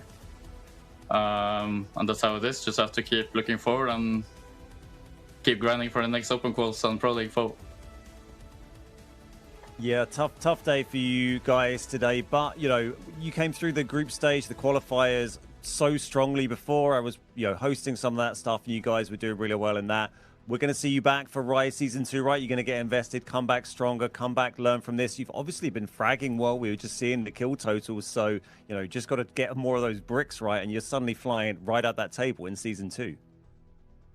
Yeah, I just have to be more focused on our own game. I think that's what we're missing a lot. Been thinking about what everyone else are doing instead of thinking about how we should play our own game. I think that was the main difference from open qualifiers. We relied more on what we could do instead of what everyone else is doing. So just have to keep looking forward and keep grinding and get better. I like that. I mean, we've kind of talked about that to some players throughout the group stage, is finding that balance between other people and your own lane, right? Especially when it comes to the Mandelbrick. If you're not there for the decode and it's, you know, the time is of the essence and you're like, someone else has to swipe it to prolong it. Kind of what goes through your mind in situations like that? It's nerve-wracking because you have to make a decision. Like, do you want to brute force your way into a team or give them a chance to play for it, gamble that they will play for it? I think in most cases we put a lot of faith in other teams. Should I just went for a brute force instead? All right. But that's how it is. It really has been. Tough day at the office for you guys. You've taken it really well. We won't keep you any longer, but well done to you guys. Anything you want to say to people watching at home before we let you go today, Yersai? Just thank you for all the support we've gotten throughout the Rise League, and hopefully we'll see you guys in Season 2. Thanks, hopefully, dude. Ready to see you guys absolutely shred in Season 2. Now go ahead, get out of here, and we'll see you back. I mean, look, hey, staying positive, they know what they need to work on, and I love that he was already talking about kind of getting it locked in for those open quals. I'll give you guys one more shout out at home. Thank you so much for supporting our teams here today. If you want to play your hand, try for some of those Season 2 open qualifiers. That registration is going to open on August 10th. If you want to find out more information about Delta Force competitive in general on the esports side of thing, head on over to playdeltaforce.com. Click on the esports tab. You can go down towards the Rise series and it'll show you whether you want to look at EMEA or if you want to check out Americas. Of course, you'll get the schedule, what's to come, because this is the final week of our group stages. We were in day 2. It's done and dusted. But if you guys are still kind of fiending for some more Delta Force competitive, we will have Americas happening in just a couple of hours. And depending on where you are in the world, I know, Ben, it's going to be really late for Americas for you. So you're like, I'll have to catch the VOD. Yeah, not sure I'll be staying up for that one. That's about 1 a.m. my time. But I know from speaking to some of the other casters and people watching that the NA games have been amazing to see as well. So they're going to have their game to play for Saturday and Sunday, of course. We've just got one remaining. Tomorrow's going to be our big battle between the remaining teams. They're going to be fighting over that last sort of automatic promotion spot to see who goes through. But, you know, open qualies, we're just talking about those when FPV came through those. That's a real hectic experience. I was catching some of those. They had to play so many games in such a short period of time. They were playing, you know, every day, sometimes 2 matches a day. So that is a full experience, and there's going to be, I think, a lot of learnings that, you know, FPV can take into that from playing in the group stages here that's going to, you know, help them build on what they've achieved so far.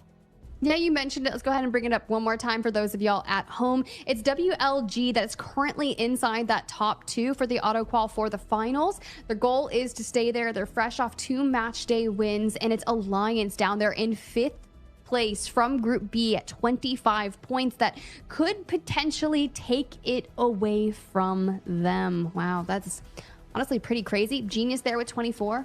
Honestly, could, you know, maybe do it. Maybe. Yeah, it's basically a head-to-head tomorrow between Alliance and WLG there. They're going to be fighting for that spot. And this is what they're all going to be fighting for a week tomorrow on the final day of the finals. The grand final, $60,000 for our winning team next Sunday. So that's going to be pretty nice for them. 30K for second place, 15 for 30, because it goes all the way down to 10th place. And then FNC and FPV, they've already got their rewards locked in because they are down at that end of the table. None of the teams tomorrow were below them. So all the teams tomorrow, you know, they all know they're going to get to play next weekend, but there is still something else for them to fight for, because remember, the teams that are above, so that's what, 9th and 10th, the next two bottom teams, they only actually get to play in one of these survivor matches. You can see the survivor matches there on the 7th and the 8th. If you finish in those next two spots above relegation, you only get to play on the second day. So really you want to be above that, and that gives you the max opportunity to qualify for the final day. Kind of crazy when we're looking for our 2 auto quals tomorrow, right? To lock themselves onto that August 9th finals. 2 teams that are at the top from Survivor Match 1 will advance to the finals, and 2 teams from the top of Survivor Match 2 from the finals. We'll make it happen, guys. But this has been such an electric day for LFS to kind of keep their tournament dreams alive in the Delta Force Rise Series. Number 1 did it just yesterday. Of course, they will be playing again tomorrow. But guys, that's kind of all from us here on the EMEA side of things. Ben, any final thoughts for the day?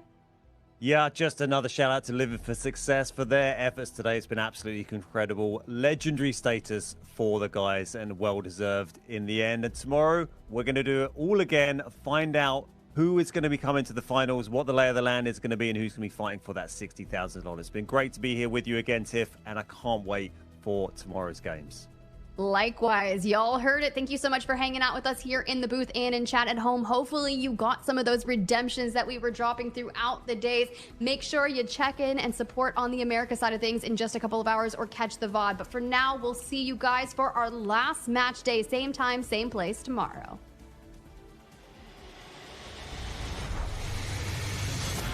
Two members, now the odds are in their favor, 2v1.